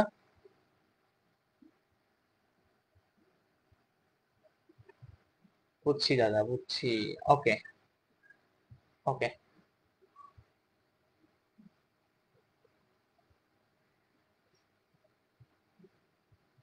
না ভাইয়া, ঠিক আছে, চলো নেক্সট, তাহলে আমরা আজকে শুরু করব ঘর্ষণ, ওকে। ওকে, চলো আজকে আমরা শুরু করবো হচ্ছে ঘর্ষণ। দেখো কি বলে, ঘর্ষণ কি, সংজ্ঞা দেখো, যখন একটি বস্তু অপর বস্তুর সংস্পর্শে চলতে থাকে, ঠিক ভাইয়া, বুঝতে কোনো সমস্যা নেই, ওকে। কি বলে দেখো, যখন একটি বস্তু অপর বস্তুর সংস্পর্শে চলতে থাকে বা চলার চেষ্টা করে, তখন বস্তুদ্বয়ের স্পর্শ তলে গতির বিপরীতে যে বাধার সৃষ্টি হয়, ঠিক আছে। ধরো এই যে যে বস্তুটা আমাদের চলার চেষ্টা করতেছে, এই বস্তুর উপর দিয়ে এখান থেকে বস্তু চলার সময় কি এরকম একটা বস্তু চলছে তো এদিকে, এবং আমাদের গতির বিরুদ্ধে বাধা সৃষ্টি করে, বাধা সৃষ্টি করে কে, ঘর্ষণ বল, ঠিক আছে। ঘর্ষণ বল কি আমাদের গতির বিরুদ্ধে বাধা সৃষ্টি করে, ওকে, যেটা আমরা এখানে এরকম প্রকাশ করি, আমাদের প্রকৃত বল যদি হয় এফ, আমাদের গতির বিরুদ্ধে বাধা সৃষ্টি করে হচ্ছে এফ এস, ওকে। তাহলে আসো, বলছি কি, যখন একটি বস্তু অপর বস্তুর সংস্পর্শে চলতে থাকে বা চলার চেষ্টা করে, ওকে, চলার চেষ্টা করে, তখন স্পর্শতলে গতি বিপরীতে যে বাধার উৎপত্তি হয় তাকে কি বলে, ঘর্ষণ। তাহলে গতির বিপরীতে বাধার উৎপত্তি হলে কি হবে, তাকে কি বলা হয়, ঘর্ষণ, ওকে। আচ্ছা, পরেরটা দেখো কি বলছে, প্রযুক্ত বল ও ঘর্ষণ বলের মধ্যবর্তী কোণ সর্বদা 180 ডিগ্রি, সর্বদা। এই যে প্রযুক্ত বল এটা হচ্ছে আমার এফ, আর ঘর্ষণ বল হচ্ছে এফ এস, এদের মধ্যবর্তী কোণ কিভাবে হবে, সর্বদা 180 ডিগ্রি হবে, ওকে। আচ্ছা, চলো নেক্সট, নেক্সট কি বলছে, যে আসঞ্জন বল ঘর্ষণ বলের উৎস, আসঞ্জন বল ঘর্ষণ বলের উৎস, ঠিক আছে। এগুলো পড়বা মেইনলি এমসিকিউর জন্য, ঠিক আছে। এই আসঞ্জন বল কি এটা তোমরা এখনো জানো না, তো আসঞ্জন বলটা এখন তোমরা জানো না, আমি তোমাদের একটু উদাহরণ দিই। ধরো একটা মসৃণ পৃষ্ঠ দেখে মনে হয় আপাত মসৃণ, এর উপর দিয়ে ধরো একটা বস্তু চলার চেষ্টা করতেছে, বাট আমি যদি এই বস্তুটার জুম করে একটু আঁকাই, দেখো তো জুম চিত্রটা আসলে কেমন আসে, এই যে বস্তুটার মসৃণ পৃষ্ঠ, এই মসৃণ পৃষ্ঠটা আসলে মসৃণ না, সেটা হচ্ছে এরকম থাকে, ঠিক আছে, এরকম থাকে, এটা আসলে মসৃণ না, এই এরকম ভাবে হচ্ছে মসৃণ পৃষ্ঠটা থাকে, যেটা জুম করলে কি ছবিটা আসে এরকম, ওকে। এইবার আসো কি বলছে, কি বলছে এখানে, ওকে, ওকে, এবার দেখো কি বলছে, বলতে কি এর উপর একটা বস্তু চলার চেষ্টা করছে, বস্তু যদি চলার চেষ্টা করে সে কি অবশ্যই এখানে বাধা পাবে, কারণ বস্তু মসৃণ পথে চলতে স্থির, কিন্তু আমার এখানে কি অবশ্যই একটু বাধা সৃষ্টি হবে।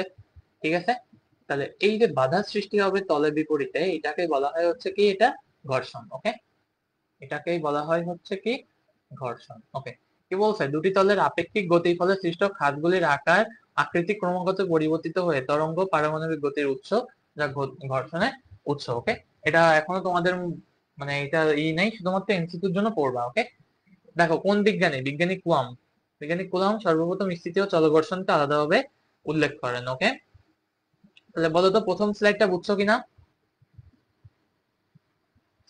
আসঞ্জন বল বাদে, আসঞ্জন বল বাদে, আসঞ্জন বল, ঠিক আছে, এটা বাদে সবাই বুঝছো কিনা বলো তো? এটা হচ্ছে তোমাদের প্রথম পত্র অধ্যায় 7-এর একটি পড়াশোনা, এটা হচ্ছে প্রথম পত্র অধ্যায় 7-এর পড়াশোনা, তখন বুঝবো আমরা। ঠিক আছে, আসঞ্জন বল বাদে বুঝতে কোনো সমস্যা আছে কিনা?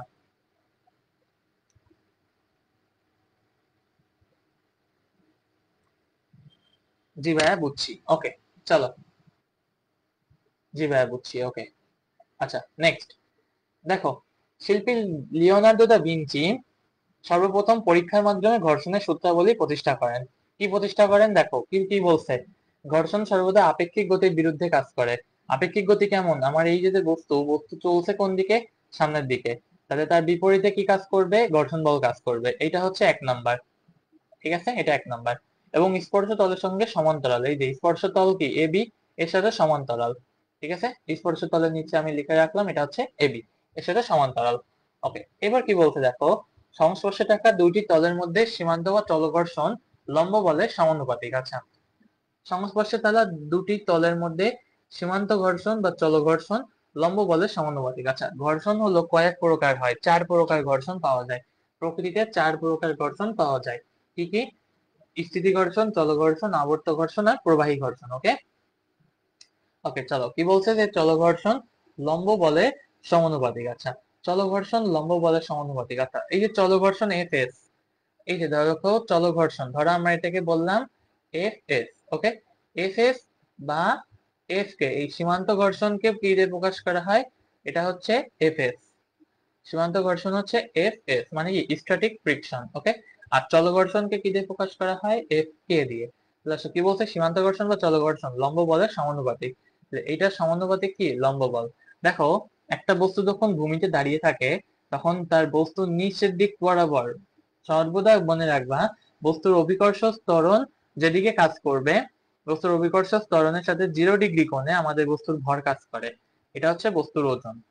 আমি যদি এখানে লিখে রাখি, এটা হচ্ছে বস্তুর ওজন। ওকে, এটা হচ্ছে বস্তুর ওজন। ওকে, চলো, কি বলছে, এফ এস বা F K proportional to R, অর্থাৎ চলঘর্ষণ সংস্পর্শে থাকা দুটি তলের মধ্যে সীমান্ত ঘর্ষণ বা চলঘর্ষণ লম্ব বলের সমানুপাতিক। ওকে, লম্ব বলের সমানুপাতিক, তাহলে এই হচ্ছে দ্বিতীয় পয়েন্ট, এটা আমরা সামনে পাবো। ওকে, ঠিক আছে, এগুলো আমরা সামনে পাবো, আসলে এটা মনে রাখবা যে এফ এস বা এফ কে প্রপোর্শনাল টু আর। ওকে, তাহলে আসো, ঘর্ষণ বল সর্বদা আপেক্ষিক গতির বিরুদ্ধে ক্রিয়া করে এবং স্পর্শ তলের সঙ্গে সমান্তরাল, তার মানে কি এবি সমান্তরাল। ওকে, লম্ব বল ধ্রুব হলে সংস্পর্শে থাকা দুটি তলের মধ্যে ঘর্ষণ স্পর্শ তলের ক্ষেত্রফল ও তল দুটির আপেক্ষিক গতিবেগের উপর নির্ভরশীল থাকে না। উল্লেখ্য, কম গতিবেগ সম্পন্নের জন্য এটি প্রযোজ্য। আচ্ছা, এক এক করে বলি, দেখো, লম্ব বল ধ্রুব হলে, লম্ব বল ধ্রুব তার মানে এখানে কি বলা হয়েছে, এখানে আর হচ্ছে কনস্ট্যান্ট, লম্ব বল মানে কি আর, আর মানে কি রিফ্লেক্টেড ফোর্স। ঠিক আছে, আর মানে আমি বুঝাচ্ছি এখানে, এটা সমান হচ্ছে রিফ্লেক্টেড ফোর্স, রিফ্লেক্টেড ফোর্স। ওকে, বাংলায় যাকে বললে বলে প্রতিক্রিয়াশীল বল। ওকে, প্রতিক্রিয়াশীল বল। ওকে, এবার দেখো কি বলছে, স্পর্শ থেকে থাকা দুটি তলের মধ্যে ঘর্ষণ বা স্পর্শ তলের ক্ষেত্রফল তল দুটির আপেক্ষিক গতিবেগের উপর নির্ভর করে না, অর্থাৎ বস্তু গতিতে থাকুক বা না থাকুক তার উপর ডিপেন্ড করবে না। কি বলে, উল্লেখ্য, কম গতিবেগ সম্পন্ন বস্তুর ক্ষেত্রে এটি প্রযোজ্য। কম গতিবেগ তার মানে কি বস্তুর বেগ হবে কম, কিন্তু এইসবের ক্ষেত্রে এটি প্রযোজ্য হবে। ঠিক আছে, বিজ্ঞানী লিওনার্দো দা ভিঞ্চি এই 3টা সূত্র দিয়ে দেন। সবাই কমেন্ট করে তো বুঝতে পারছো কিনা?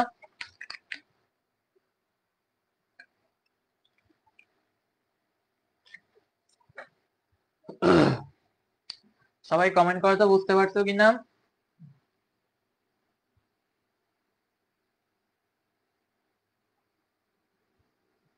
সবাই দ্রুত কমেন্ট করে তো বুঝতে পারছো কিনা?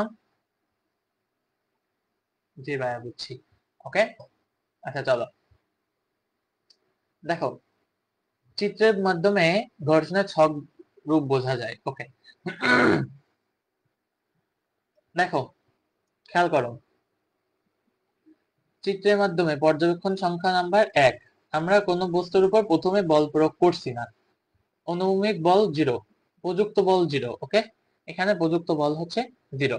এরপর কি বলছে, ঘর্ষণ বল তাহলে কি 0, অনুভূমিক লব্ধি বল কি হবে 0 হবে, তাহলে ব্লকের অবস্থাও কি হবে স্থির, ঘর্ষণের অস্তিত্ব নেই।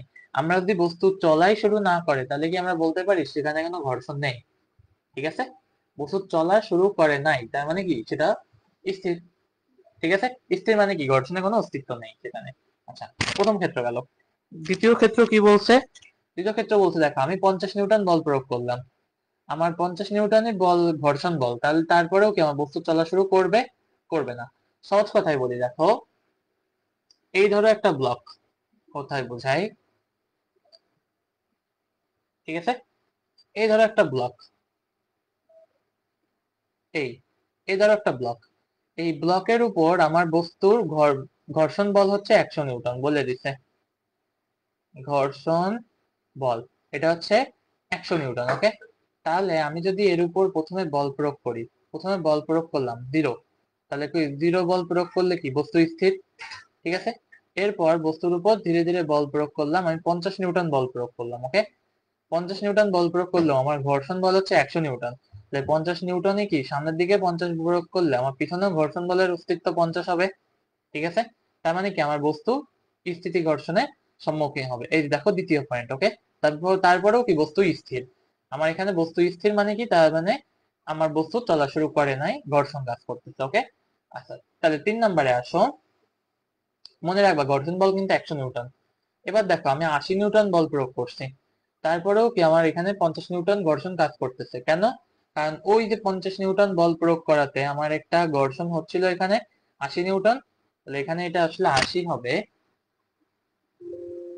কি, ওকে দাঁড়াও,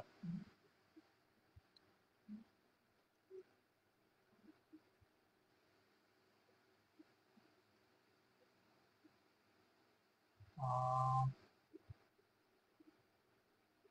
ঠিক আছে, ওকে ঠিক আছে চলো, তাহলে আমি এটা দিলাম ধরে ডিলিট। ওকে, ঠিক আছে, এটা হবে 80।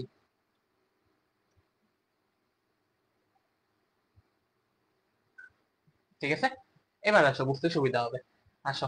তাহলে দেখো এই যে বস্তু ব্লকের অবস্থা আমার ছিল কেমন, এরকম, এই হচ্ছে ব্লক, এই হচ্ছে বস্তু, এবং এখানে বলে দিছে ঘর্ষণ বল হচ্ছে, ঘর্ষণ বল হচ্ছে 100 নিউটন। ওকে, তাহলে আসো, এখানে ঘর্ষণ বল যদি 100 নিউটন হয়, তাহলে এর উপর আমার বস্তুর উপর বল প্রয়োগ করতেছি 80 নিউটন বল প্রয়োগ করলাম, এই যে এদিকে 80 নিউটন বল প্রয়োগ করলাম, তাহলে এরপরেও কি বস্তু আমার কি চলা শুরু করবে, করবে না, কারণ বিপরীতে অলরেডি 80 নিউটন বল নিষ্ক্রিয় হয়ে গেছে।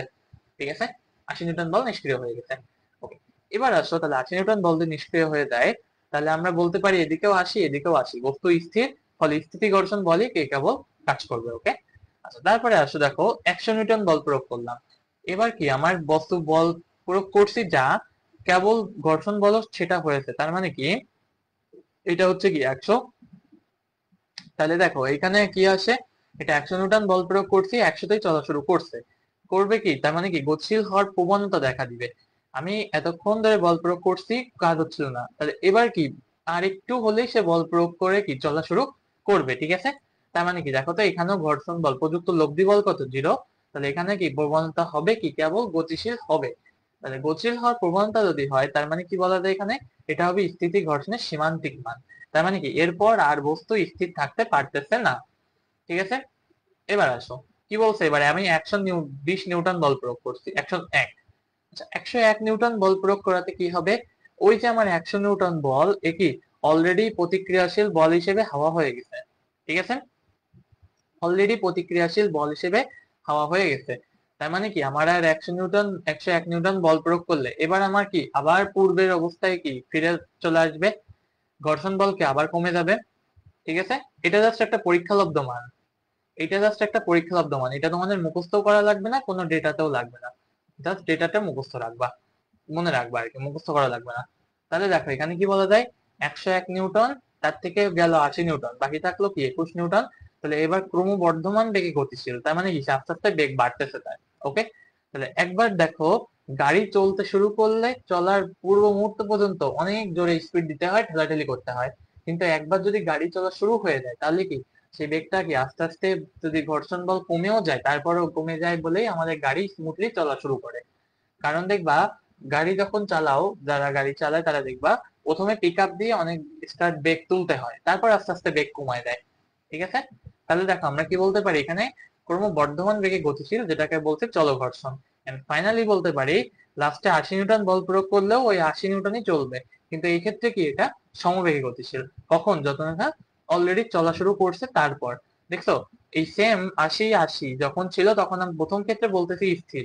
কেন বলছি স্থির, কারণ এর আগে কোনো বস্তু বস্তু কখনোই চলা শুরু করে নাই, কিন্তু আমার একবার বস্তু চলা শুরু করার পর আমি যদি 80 নিউটন বল আবার প্রয়োগ করি তাহলে সেটা হবে কি এটা সমবেগে গতিশীল, তখন বলবো সেটাকে আমরা চলঘর্ষণ। ওকে, ঠিক আছে, সবাই দ্রুত কমেন্ট করো তো এই স্লাইডটা বুঝছো কিনা, এই পেজটা বুঝছো কিনা, সবাই দ্রুত কমেন্ট করো তো একটু।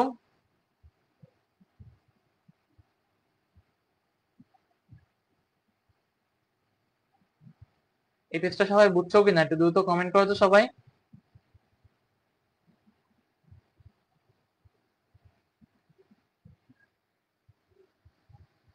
বুঝছি ভাইয়া, বুঝছি ভাইয়া, ওকে, থ্যাংক ইউ। চলো, এই দেখো এইটার মাধ্যমে আমরা পর্যবেক্ষণ গুলো জানতে পারবো এখান থেকে। কি পর্যবেক্ষণ বলছে, দেখো কোনো বস্তুর উপর বল প্রয়োগ না করা হলে তবে সেখানে কোনো ঘর্ষণ বল থাকে না। দেখছো ওই যে 2 3 4 নাম্বারে এখানে গতিশীল এটা, তবে সেখানে কোনো বস্তুর উপর বল প্রয়োগ না করা হলে তবে সেখানে ঘর্ষণ বল থাকে না। এই দেখো প্রথমটা দেখো, আমরা কোনো বল প্রয়োগ করি নাই, প্রদত্ত বল 0, তাই ঘর্ষণও 0, তার মানে বস্তু স্থির, ঘর্ষণের অস্তিত্ব নেই। ওকে, এটাই বোঝা যাচ্ছে এখানে। দ্বিতীয়টা কি বলছে দেখো, 2 3 4 নাম্বার পর্যবেক্ষণ দেখা যায় প্রযুক্ত বল বাড়লে সমানুপাতিক হারে ঘর্ষণ বলও বাড়ে। তার মানে কি আমরা এখানে বলতে পারি দেখো প্রযুক্ত বল যত বাড়তেছে 50 80 100, আস্তে আস্তে ঘর্ষণ বলও বাড়তেছে। তার মানে কি বলতে পারি প্রযুক্ত বল আর ঘর্ষণ বল কি সমানুপাতিক হারে বাড়তেছে এখানে। এন্ড ফাইনালি কি বলছে দেখো, গতিশীল বল হলে প্রযুক্ত বল সর্বদা ঘর্ষণ বলের মান কমে যায়। বস্তু গতিশীল হলে, এই দেখো লাস্টে এই যে এখানে এই জায়গাটায় বস্তু গতিশীল হয়ে গেছে, এখানে গতিশীল হওয়ার পর ঘর্ষণ বলের মান কি এখানে কমে গেছে, কিন্তু তার আগে পর্যন্ত এটা ঘর্ষণ বলের মান ছিল কি 100, পরে হয়ে গেছে এখানে 80। ঠিক আছে, ঘর্ষণ বলের মান কমে যায়। বস্তু সমবেগে গতিশীল হলে প্রযুক্ত বল ও ঘর্ষণ বল সমান হয়ে যায়। বস্তু যদি সমবেগে গতিশীল হয়, সমবেগ মানে কি, এখানে বস্তু দেখো এই যে সমবেগ মানে কি ত্বরণ হচ্ছে 0, তার মানে তখন কি হয়ে যায় প্রযুক্ত বল আর সমানুপাতিক এই প্রযুক্ত বল আর ঘর্ষণ বল কি সেম হয়ে যায়। ওকে, এটা হচ্ছে আমাদের এই সব থেকে লব্ধি বোঝা যাবে। ওকে, এবার আসো স্থিতি ঘর্ষণ ও চল ঘর্ষণের লেখচিত্র। ওকে, খেয়াল করো, ভালো করে খেয়াল করো, স্থিতি ঘর্ষণ ও চল ঘর্ষণের লেখচিত্র। ওকে, খেয়াল করো ভালো করে, স্থিতি ঘর্ষণ চল ঘর্ষণের লেখচিত্র দেখো 0 পয়েন্টে, এই যে 0 পয়েন্টের জন্য আমার বস্তুর এখানে কি বেগ 0, ঘর্ষণও 0। ঠিক আছে, এই ও এ অব্দি বলে দিছে এই পর্যন্ত হচ্ছে স্থিতি ঘর্ষণ, বিসি হচ্ছে চল ঘর্ষণ। আচ্ছা কিভাবে আসো আমরা দেখি, বুঝি। দেখো ও থেকে এ অব্দি বলছে না, এই যে কেবলই পড়ে আসছি প্রযুক্ত বল বাড়লে সমানুপাতিক হারে ঘর্ষণ বলও বাড়ে।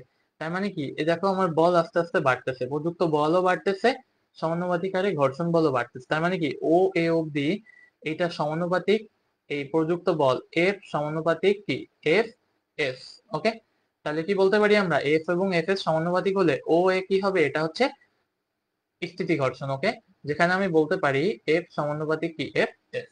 ওকে, এবার আসো বিসি, বিসি হচ্ছে চল ঘর্ষণ।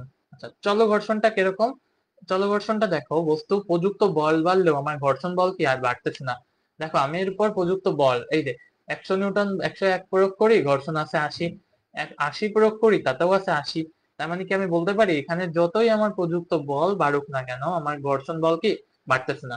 তার মানে এই যে এফ সি, এখানে কি হয়ে যাচ্ছে, এটা ত্বরণ ইকুয়াল জিরো।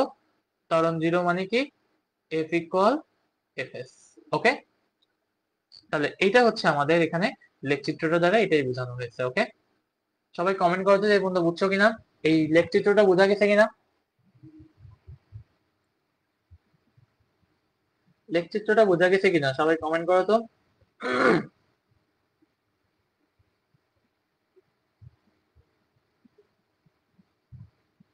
লেখচিত্রটা বোঝা গেছে কিনা কমেন্ট করো তো।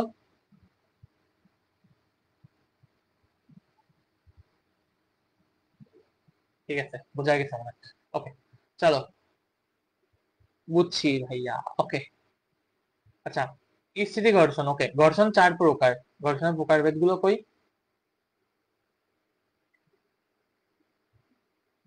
স্থিতি ঘর্ষণ, ঘর্ষণ কোণ, গতীয় ঘর্ষণ। আচ্ছা, ঘর্ষণের প্রকারভেদ দিই নাই। ও, আচ্ছা, ঘর্ষণ চার প্রকার আসলে, ঠিক আছে। ওকে, এখানে আমি অ্যাড করে দিচ্ছি, পরে বেদে এখান থেকে দেখে নিব। দেখো এখানে আমি লিখে দেখো, ঘর্ষণ চার প্রকার।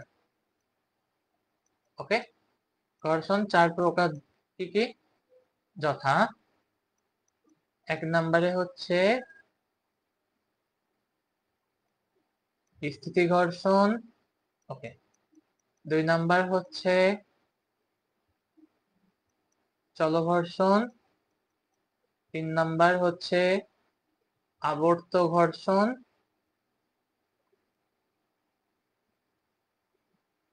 ঠিক আছে, তিন নাম্বারে হচ্ছে আবর্ত ঘর্ষণ, এন্ড ফাইনালি চার নাম্বারে হচ্ছে প্রবাহী ঘর্ষণ।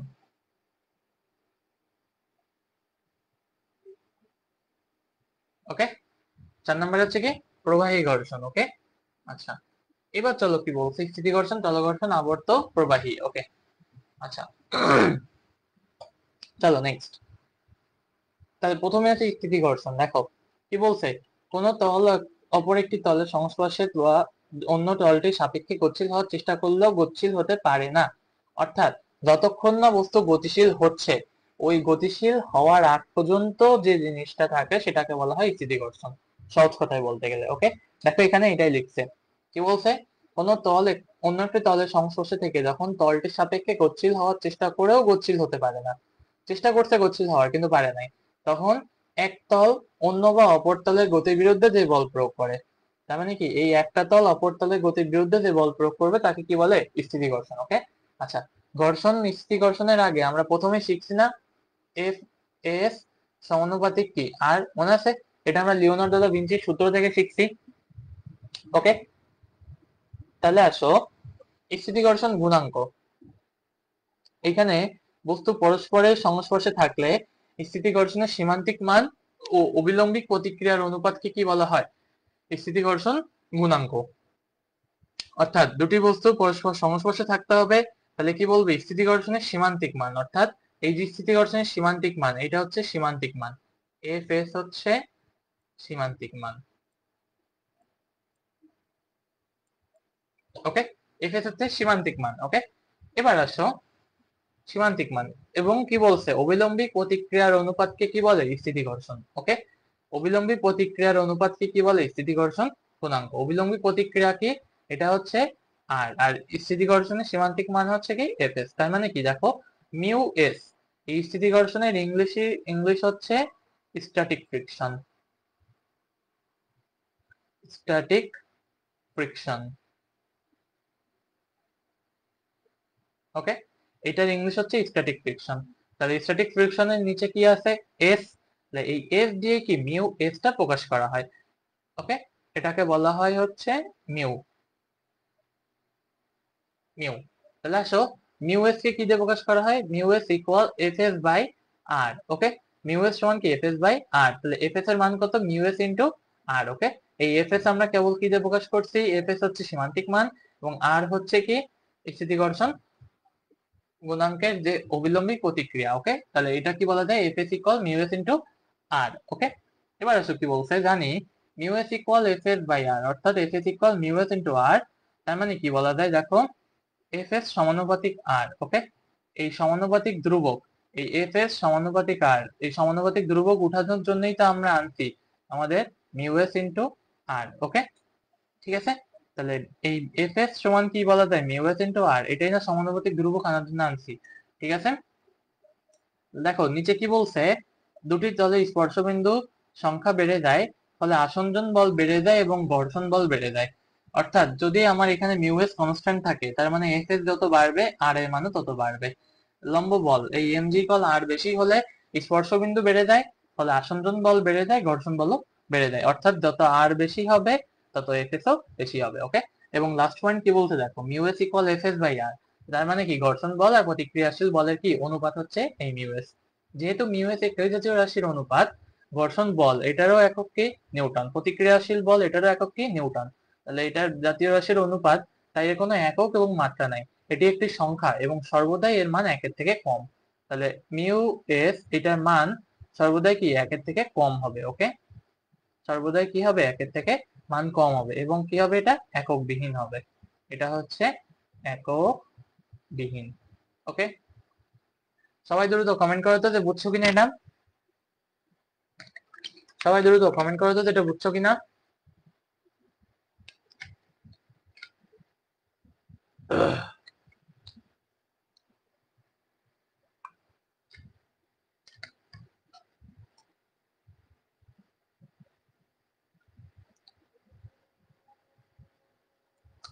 সবাই কমেন্ট করো বুঝছো কিনা এটা।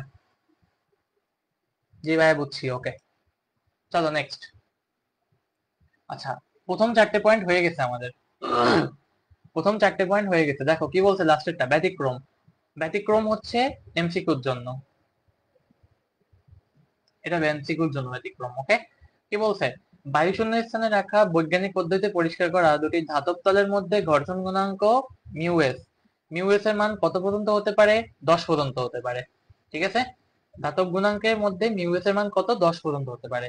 আচ্ছা, উল্লিখিত শর্তে, উল্লিখিত শর্তে মানে কি, এই বায়ু শূন্য স্থানে রাখা বৈজ্ঞানিক পদ্ধতিতে পরিষ্কার করা, এইটাকে আমরা যদি বলি পরিষ্কার করা দুটি ধাতব তলের মধ্যে দুটি তামার তলের ঘর্ষণ গুণাঙ্ক কত হতে পারে, 1.6, এবং দুটি কাচের ঘর্ষণ গুণাঙ্ক কত হতে পারে, এটা হচ্ছে 1 হতে পারে। ওকে, এটা হতে পারে কত, 1।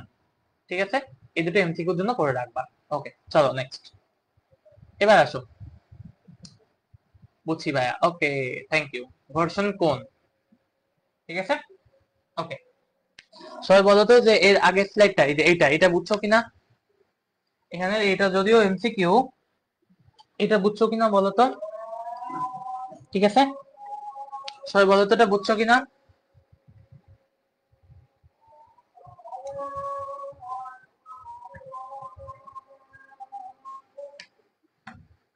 সবাই বলো তো বুঝছো কিনা। জি ভাইয়া বুঝছি। ওকে, চলো নেক্সট, নেক্সট নেক্সট নেক্সট। চলো, কি বলছে, ঘর্ষণ কোণ। আচ্ছা, ঘর্ষণ কোণ কি এটা আমাদের বের করতে হবে। ঠিক আছে, আমরা এখান থেকে বের করব ঘর্ষণ কোণ। ওকে, দেখো সীমান্তিক ঘর্ষণের ক্ষেত্রে অবিলম্বী প্রতিক্রিয়া আর এবং ঘর্ষণ বল এফ এস কে সংযোজন করে যে লব্ধি পাওয়া যায়, সেটি অবিলম্বী প্রতিক্রিয়ার সাথে যে কোণ উৎপন্ন করে, অবিলম্বী প্রতিক্রিয়ার সাথে। অর্থাৎ দেখো, আমার প্রতিক্রিয়াশীল বল এটা কি কাজ করছে, উপরের দিকে, আর ঘর্ষণ কোণ এফ এস এটা কোন দিকে কাজ করছে, এদিকে। কারণ আমার প্রযুক্ত বল কাজ করছে বাম দিকে, তাহলে এফ এস, সরি, প্রযুক্ত বল কাজ করছে ডান দিকে, তাহলে এফ এস কাজ করবে কি বাম দিকে। আচ্ছা, তাহলে আসো কি বলছে, তাহলে ওজন কি কাজ করবে, অলরেডি ওজন সবসময় নিচের দিকে কাজ করবে, এটা আমরা জানি। ঠিক আছে, ওজন সর্বদা কি নিচের দিকে কাজ করবে। এখন আসো কি বলছে, সংযোজন করে যে লব্ধি পাওয়া যায়, এই সংযোজন করে যে লব্ধি, দেখো তো এটা হচ্ছে কি আমাদের সেই এফ এস, এই বরাবর হচ্ছে সেই এফ এস, এন্ড এই বরাবর হচ্ছে আর। তাহলে এদের লব্ধি কি কাজ করবে, এই বরাবর। ওকে, এই লব্ধি কি কাজ করবে, এই এস বরাবর। বলছে সেটি অবিলম্বী প্রতিক্রিয়ার সাথে যে কোণ উৎপন্ন করে, এই অবিলম্বী প্রতিক্রিয়ার সাথে কত কোণ উৎপন্ন করে, ল্যামডা। ওকে, এই ল্যামডা কোণ উৎপন্ন করলে তাকে কি বলে, ঘর্ষণ কোণ। ওকে, আচ্ছা আমি এটা লিখে রাখি, এটাকে বলা হয় হচ্ছে ল্যামডা। ওকে, ল্যামডা। তাহলে আসো, এবার দেখো এই যে যে এস, এই এস এর উপাংশদ্বয় কত দেখো তো, এস এর উপাংশদ্বয় আমি যদি বলি এই এস কে বিভক্ত করি, তাহলে এস এর উপাংশদ্বয় কত হবে দেখো তো। এই বরাবর কি আসবে, এটা হচ্ছে আসবে এস সাইন ল্যামডা, আর উপরের দিকে কি আসবে, এটা হচ্ছে এস কজ ল্যামডা। ওকে, ঠিক আছে, এরকম আসবে। তাহলে আসুন, আচ্ছা এই কথাটাকে আমি একটু উপরে লিখি, এটাকে বলা যায়, এটা হচ্ছে ল্যামডা। ওকে, তাহলে দেখো এখানে আমি কি বলতে পারি, এই এফ এস আর এস সাইন আলফা সেম। তাহলে দেখো তো, এই এফ এস সমান কি হবে, এস সাইন ল্যামডা। ওকে, এফ এস সমান কি, এস সাইন ল্যামডা। আর এই যে আর, এই আর সমান কি হবে, এই আর সমান এস কজ ল্যামডা। ওকে, তাহলে দেখো তো এফ এস এবং আর, এটা হচ্ছে এক, এটা হচ্ছে দুই। আমি যদি এফ এস এবং আর কে ভাগ করি, এক ভাগ দুই করলে কি আসে দেখো তো, এফ এস বাই আর সমান কত, টেন ল্যামডা। ওকে, এটা সমান কি আসে তাহলে, টেন ল্যামডা। টেন ল্যামডা মানে কি আসলে দেখো তো, এই যে এফ এস বাই আর, মনে আছে আমরা একটু আগে শিখছি না, মিউ এস সমান এফ এস বাই আর, এটা মনে আছে আমাদের, মিউ এস সমান এফ এস বাই আর। তাহলে কি আমরা বলতে পারি দেখো তো, mu S equal ten lambda. ঠিক আছে, mu S equal ten lambda, মজার সূত্র। বলতো সবাই এটা বুঝছো কিনা, mu S equal ten lambda. Okay, আচ্ছা নেক্সট আসো কি বলছে, অর্থাৎ কি বলছে দেখো তো, ঘর্ষণ কোণের ট্যানজেন্ট স্থিতি ঘর্ষণ গুণাঙ্কের সমান। ঘর্ষণ কোণের যে ট্যানজেন্ট, ট্যানজেন্ট কি টেন ল্যামডা, স্থিতি ঘর্ষণ গুণাঙ্কের সমান। দেখো তো, আবার দেখো কি বলা যায় দেখো তো, এই যে আর এবং আর স্কয়ার প্লাস এফ স্কয়ার, এটাকে কি লেখা যায় দেখো তো, এস এস সাইন ল্যামডা তার হোল স্কয়ার আর এস কজ ল্যামডা তার হোল স্কয়ার।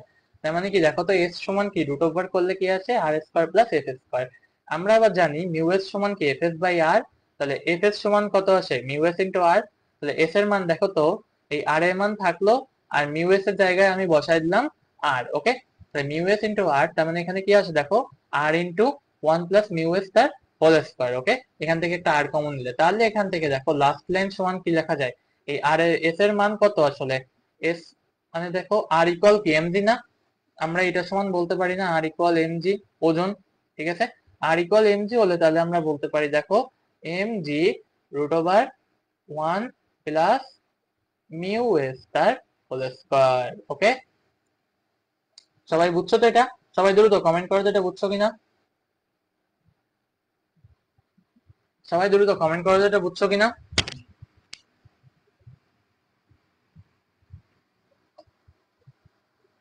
সবাই কমেন্ট করো দ্রুত, এই পর্যন্ত বুঝছো কিনা।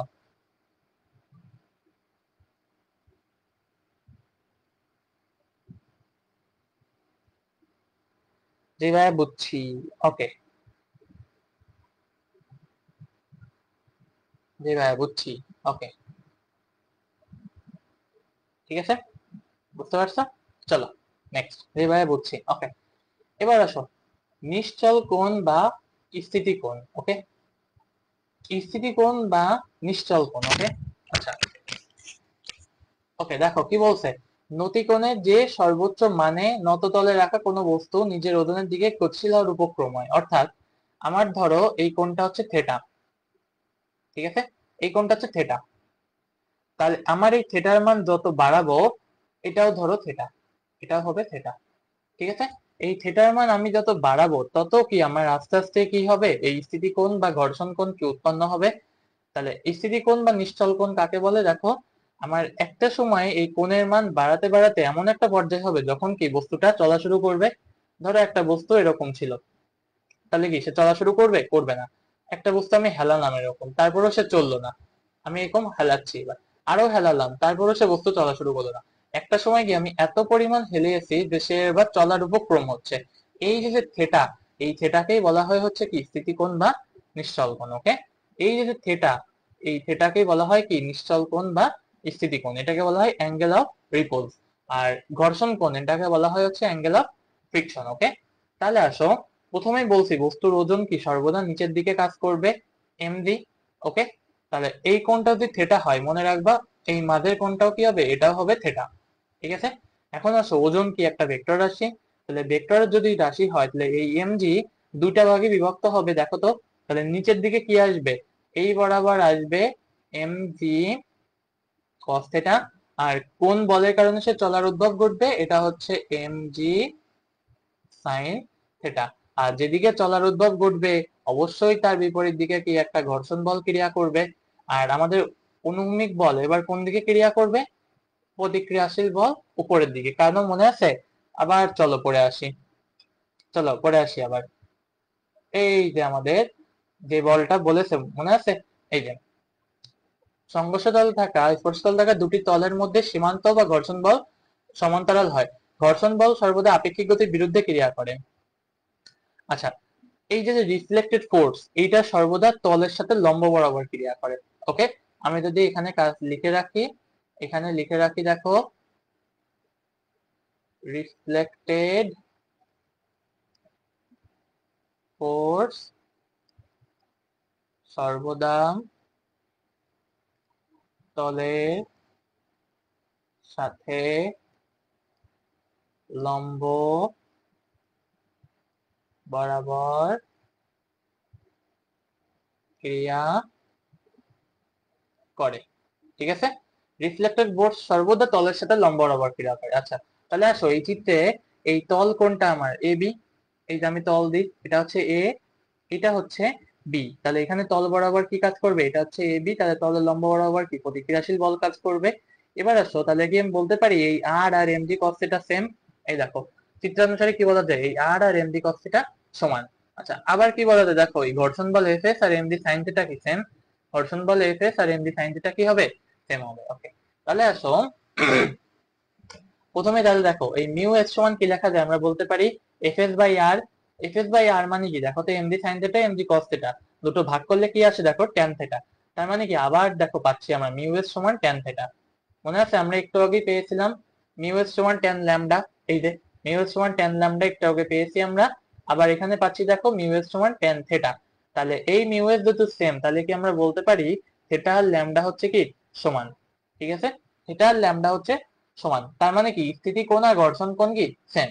তুমি আপেক্ষিক ভাবে বলতে পারো স্থিতি কোণ আর ঘর্ষণ কোণ সেম, কিন্তু দুইটার জিনিস এক না, দুইটার কথা বা দুটোর কি উদ্দেশ্য এক না। উদ্দেশ্যটা কেমন, আসো আমরা দেখি কি বলছে। দেখো থিটা ও ল্যামডা পরস্পর সমান হলেও এরা সমান না। কেন, কারণ কি বলছে যে স্থিতি কোণ কেবলমাত্র নত তলের জন্য প্রযোজ্য। এই স্থিতি কোণ কেবলমাত্র নত তল, এই যে আমাদের হেলানো তলের জন্য কি স্থিতি কোণ প্রযোজ্য, কিন্তু ঘর্ষণ কোণ নত তল ও সমতল উভয়ের জন্য প্রযোজ্য। বোঝা গেছে, ঘর্ষণ কোণ উভয়ের জন্য প্রযোজ্য আমাদের, এটা উভয়ের জন্য প্রযোজ্য, কিন্তু এই স্থিতি কোণ কেবলমাত্র কি নত তলের জন্যই প্রযোজ্য আমাদের। ঠিক আছে, আচ্ছা নেক্সট কি বলছে, মিউ এস জিরো হলে অর্থাৎ তল মসৃণ হলে স্থিতি ঘর্ষণ কোণ শূন্য। মিউ এস জিরো অর্থাৎ তল মসৃণ হলে স্থিতি ঘর্ষণ কোণ শূন্য। তল মসৃণ মানে কি, তল মসৃণ মানে স্থিতি ঘর্ষণ জিরো হয়ে যাবে, তাহলে কি এটা একদম প্লেন হয়ে যাবে। ঠিক আছে, ওকে সবাই কমেন্ট করো তো যে এই পর্যন্ত বুঝছো কিনা।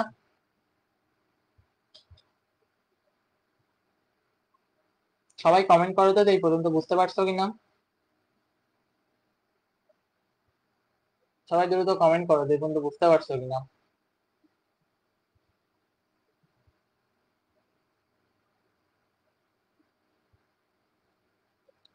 বুঝছি ভাইয়া, ওকে চলো। গতীয় ঘর্ষণ, গতীয় ঘর্ষণ কি, আচ্ছা চলো গতীয় ঘর্ষণ।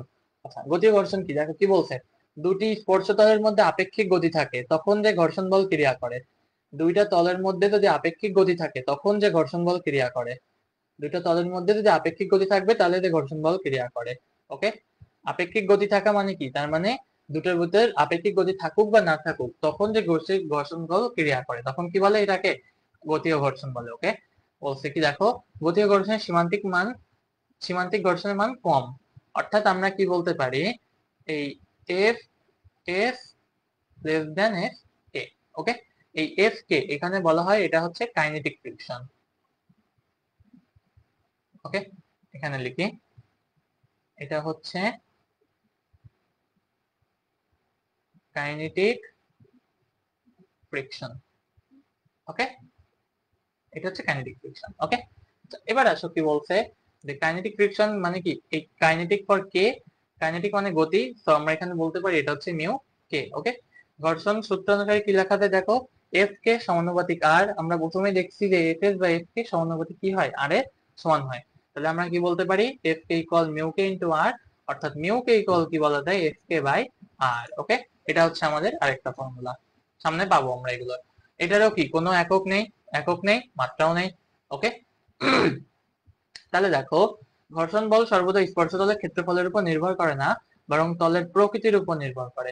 প্রকৃতি মানে কি, এটা ভালো তল না খারাপ তল, নাকি মসৃণ না অমসৃণ, এটার উপর ডিপেন্ড করে। এখানে কি লেখা যায়, এটা এটা মসৃণ অর অমসৃণ, ঠিক আছে, এটার উপর ডিপেন্ড করে। এবার কি বলছে দেখো, মিউ এস সর্বদা মিউ কে অপেক্ষা বড়, অর্থাৎ কি মিউ এস বড় হবে, মিউ কে কি ছোট হবে, মিউ এস বড় মিউ কে ছোট। কি বলছে, তল দুটির আপেক্ষিক গতি খুব বেশি হলে সাধারণত গতীয় ঘর্ষণ গুণাঙ্কের মান কমে যায়। ওকে, তল দুটির আপেক্ষিক গতি বেশি হলে আর গতীয় ঘর্ষণ গুণাঙ্কের মান কমে যায়। এগুলো সব পড়বা এমসিকিউর জন্য। ওকে, এমসিকিউ, স্পর্শতল অপরিবর্তিত থাকে, তল দুটি পরস্পর সাপেক্ষে গতিশীল থাকে। ওকে, আচ্ছা, এই পর্যন্ত বুঝছো কিনা কমেন্ট করো তো।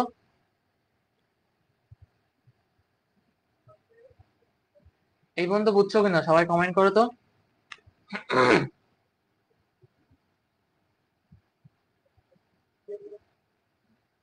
ভাইয়া আজকে এই পর্যন্ত রাখেন। আচ্ছা, আমার আর অল্প একটু বাকি আছে, অল্প অল্প, এই যে এইটুকু, এই পর্যন্ত পড়াই রাখবা। দু পেজ বাকি আছে, দু পেজ পড়ালে আজকেরটা হয়ে যাবে। ওয়াহিদুর রহমান, দু পেজ আর মাত্র কত, 2 মিনিট সময় দাও আমাকে, 2-3 মিনিট সময় দাও, হয়ে যাবে। ঠিক আছে, পরে এগুলো বেশি ইম্পর্টেন্ট না, পরে এগুলো বেশি ইম্পর্টেন্ট না, আমাদের ইম্পর্টেন্ট পড়া শেষ। এই লাস্টের দুটো হচ্ছে ছোট টপিক একদম। ঠিক আছে, চলো পড়া ফেলি। দেখো কি বলছে, আবর্ত ঘর্ষণ। আবর্ত ঘর্ষণ কি, তলটির সাপেক্ষে আবর্তন করবে।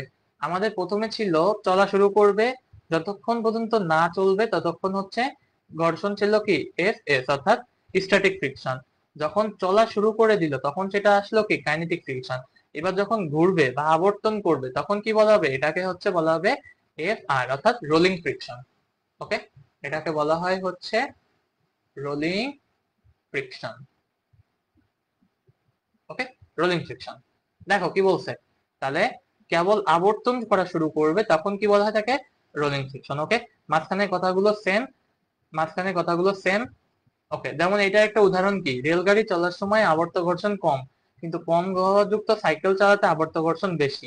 অর্থাৎ আমরা যখন সাইকেল চালাই, যদি সাইকেলের হাওয়ায় টায়ারের হাওয়া কম থাকে, তাহলে কি আমাদের চালাতে অনেক বেশি কষ্ট হয় না, সেক্ষেত্রে কি বলি আমরা ঘর্ষণ বেশি, সেক্ষেত্রে আবর্ত ঘর্ষণ অনেক বেশি হয়, অর্থাৎ চাকা বেশি বিকৃত হয়। ওকে, আচ্ছা, আবর্ত ঘর্ষণের সূত্র অনুসারে কি same, F F R proportional to R, অর্থাৎ এফ আর সমানুপাতিক মিউ আর, মিউ আর সমান কি বলতে পারি, এফ আর বাই আর। এবং অবশ্যই প্রথমে মিউ এস সব থেকে বড়, তার থেকে মিউ কে বড়, ছোট তার থেকে মিউ আর, অর্থাৎ মিউ আর তার থেকেও ছোট। ওকে, আচ্ছা, এরপরে আসো লাস্ট আমাদের এই যে, যখন কি বলছে কোন তরল বা বায়বীয় পদার্থে, মনে রাখবা এতক্ষণ আমরা যেটা করছি কঠিন পদার্থের জন্য। ওকে, আর এইটাই কেবল হচ্ছে আমাদের যেটা আসে তরল প্লাস বায়বীয়। ওকে, এটাই আমাদেরকে আসছে কেবল যেটা তরল প্লাস বায়বীয়র জন্য প্রযোজ্য। ওকে, কি বলছে, চলো পড়ি আবার। যখন কোনো বস্তু তরল বা বায়বীয় পদার্থের মধ্য দিয়ে স্থির অবস্থায় রাখা হয়, বায়বীয় পদার্থের মধ্যে দিয়ে স্থির অবস্থায় রাখা হয়, তখন কি বলছে, তরল অথবা বায়বীয় পদার্থের মধ্যে গতিশীল হয়, তখন উভয়ের মধ্যে যে ঘর্ষণ বল ক্রিয়া করে। অর্থাৎ আমরা এটা উদাহরণ দিতে পারি, জাহাজের পানিতে চলা বা বৃষ্টির ফোঁটা, এটার সময় কি প্রবাহী ঘর্ষণের সৃষ্টি হয়, এবং এইটার অপর নাম আছে একটা, অপর নাম, এটার অপর নাম আছে। এই অপর নামটা হচ্ছে সান্দ্র বল। ঠিক আছে, এটার নাম হচ্ছে অপর বল, সান্দ্র বল। ওকে, তাহলে জাহাজের মধ্যে দিয়ে, যা সরি পানির মধ্যে জাহাজ চলা কিংবা বা বৃষ্টির ফোঁটা বাতাসের মাঝে দিয়ে পড়া, দুটোর কি উদাহরণ, প্রবাহী ঘর্ষণের উদাহরণ। ওকে, এটাকে বলা হয় ফ্লুইড ফ্রিকশন।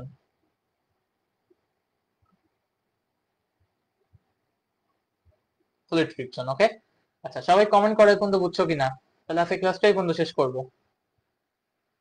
সবাই বলো এই পর্যন্ত বুঝছো কিনা, তাহলে আজকে ক্লাসটাই পর্যন্ত শেষ করব।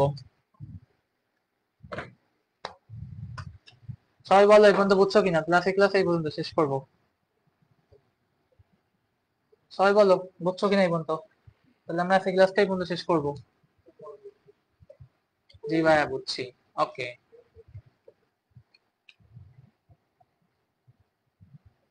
বুঝছো কিনা সবাই দ্রুত কমেন্ট করো এই পর্যন্ত বুঝছো কিনা, তাহলে আমরা আজকে এই ক্লাসটা এই পর্যন্ত শেষ করবো। জি ভাইয়া বুঝছি। ওকে বুঝছি দাদা। ঠিক আছে, পরের দিন হচ্ছে আমরা ঘর্ষণের বেসিক নিয়ে আরো ডিটেলস পড়বো। ওকে, ঠিক আছে। ওকে, আজকে ক্লাস এই পর্যন্তই থাকবে। সবাইকে ধন্যবাদ, আজকে ক্লাস এই পর্যন্ত থাকবে। ওকে, ঠিক আছে, সবাইকে ধন্যবাদ।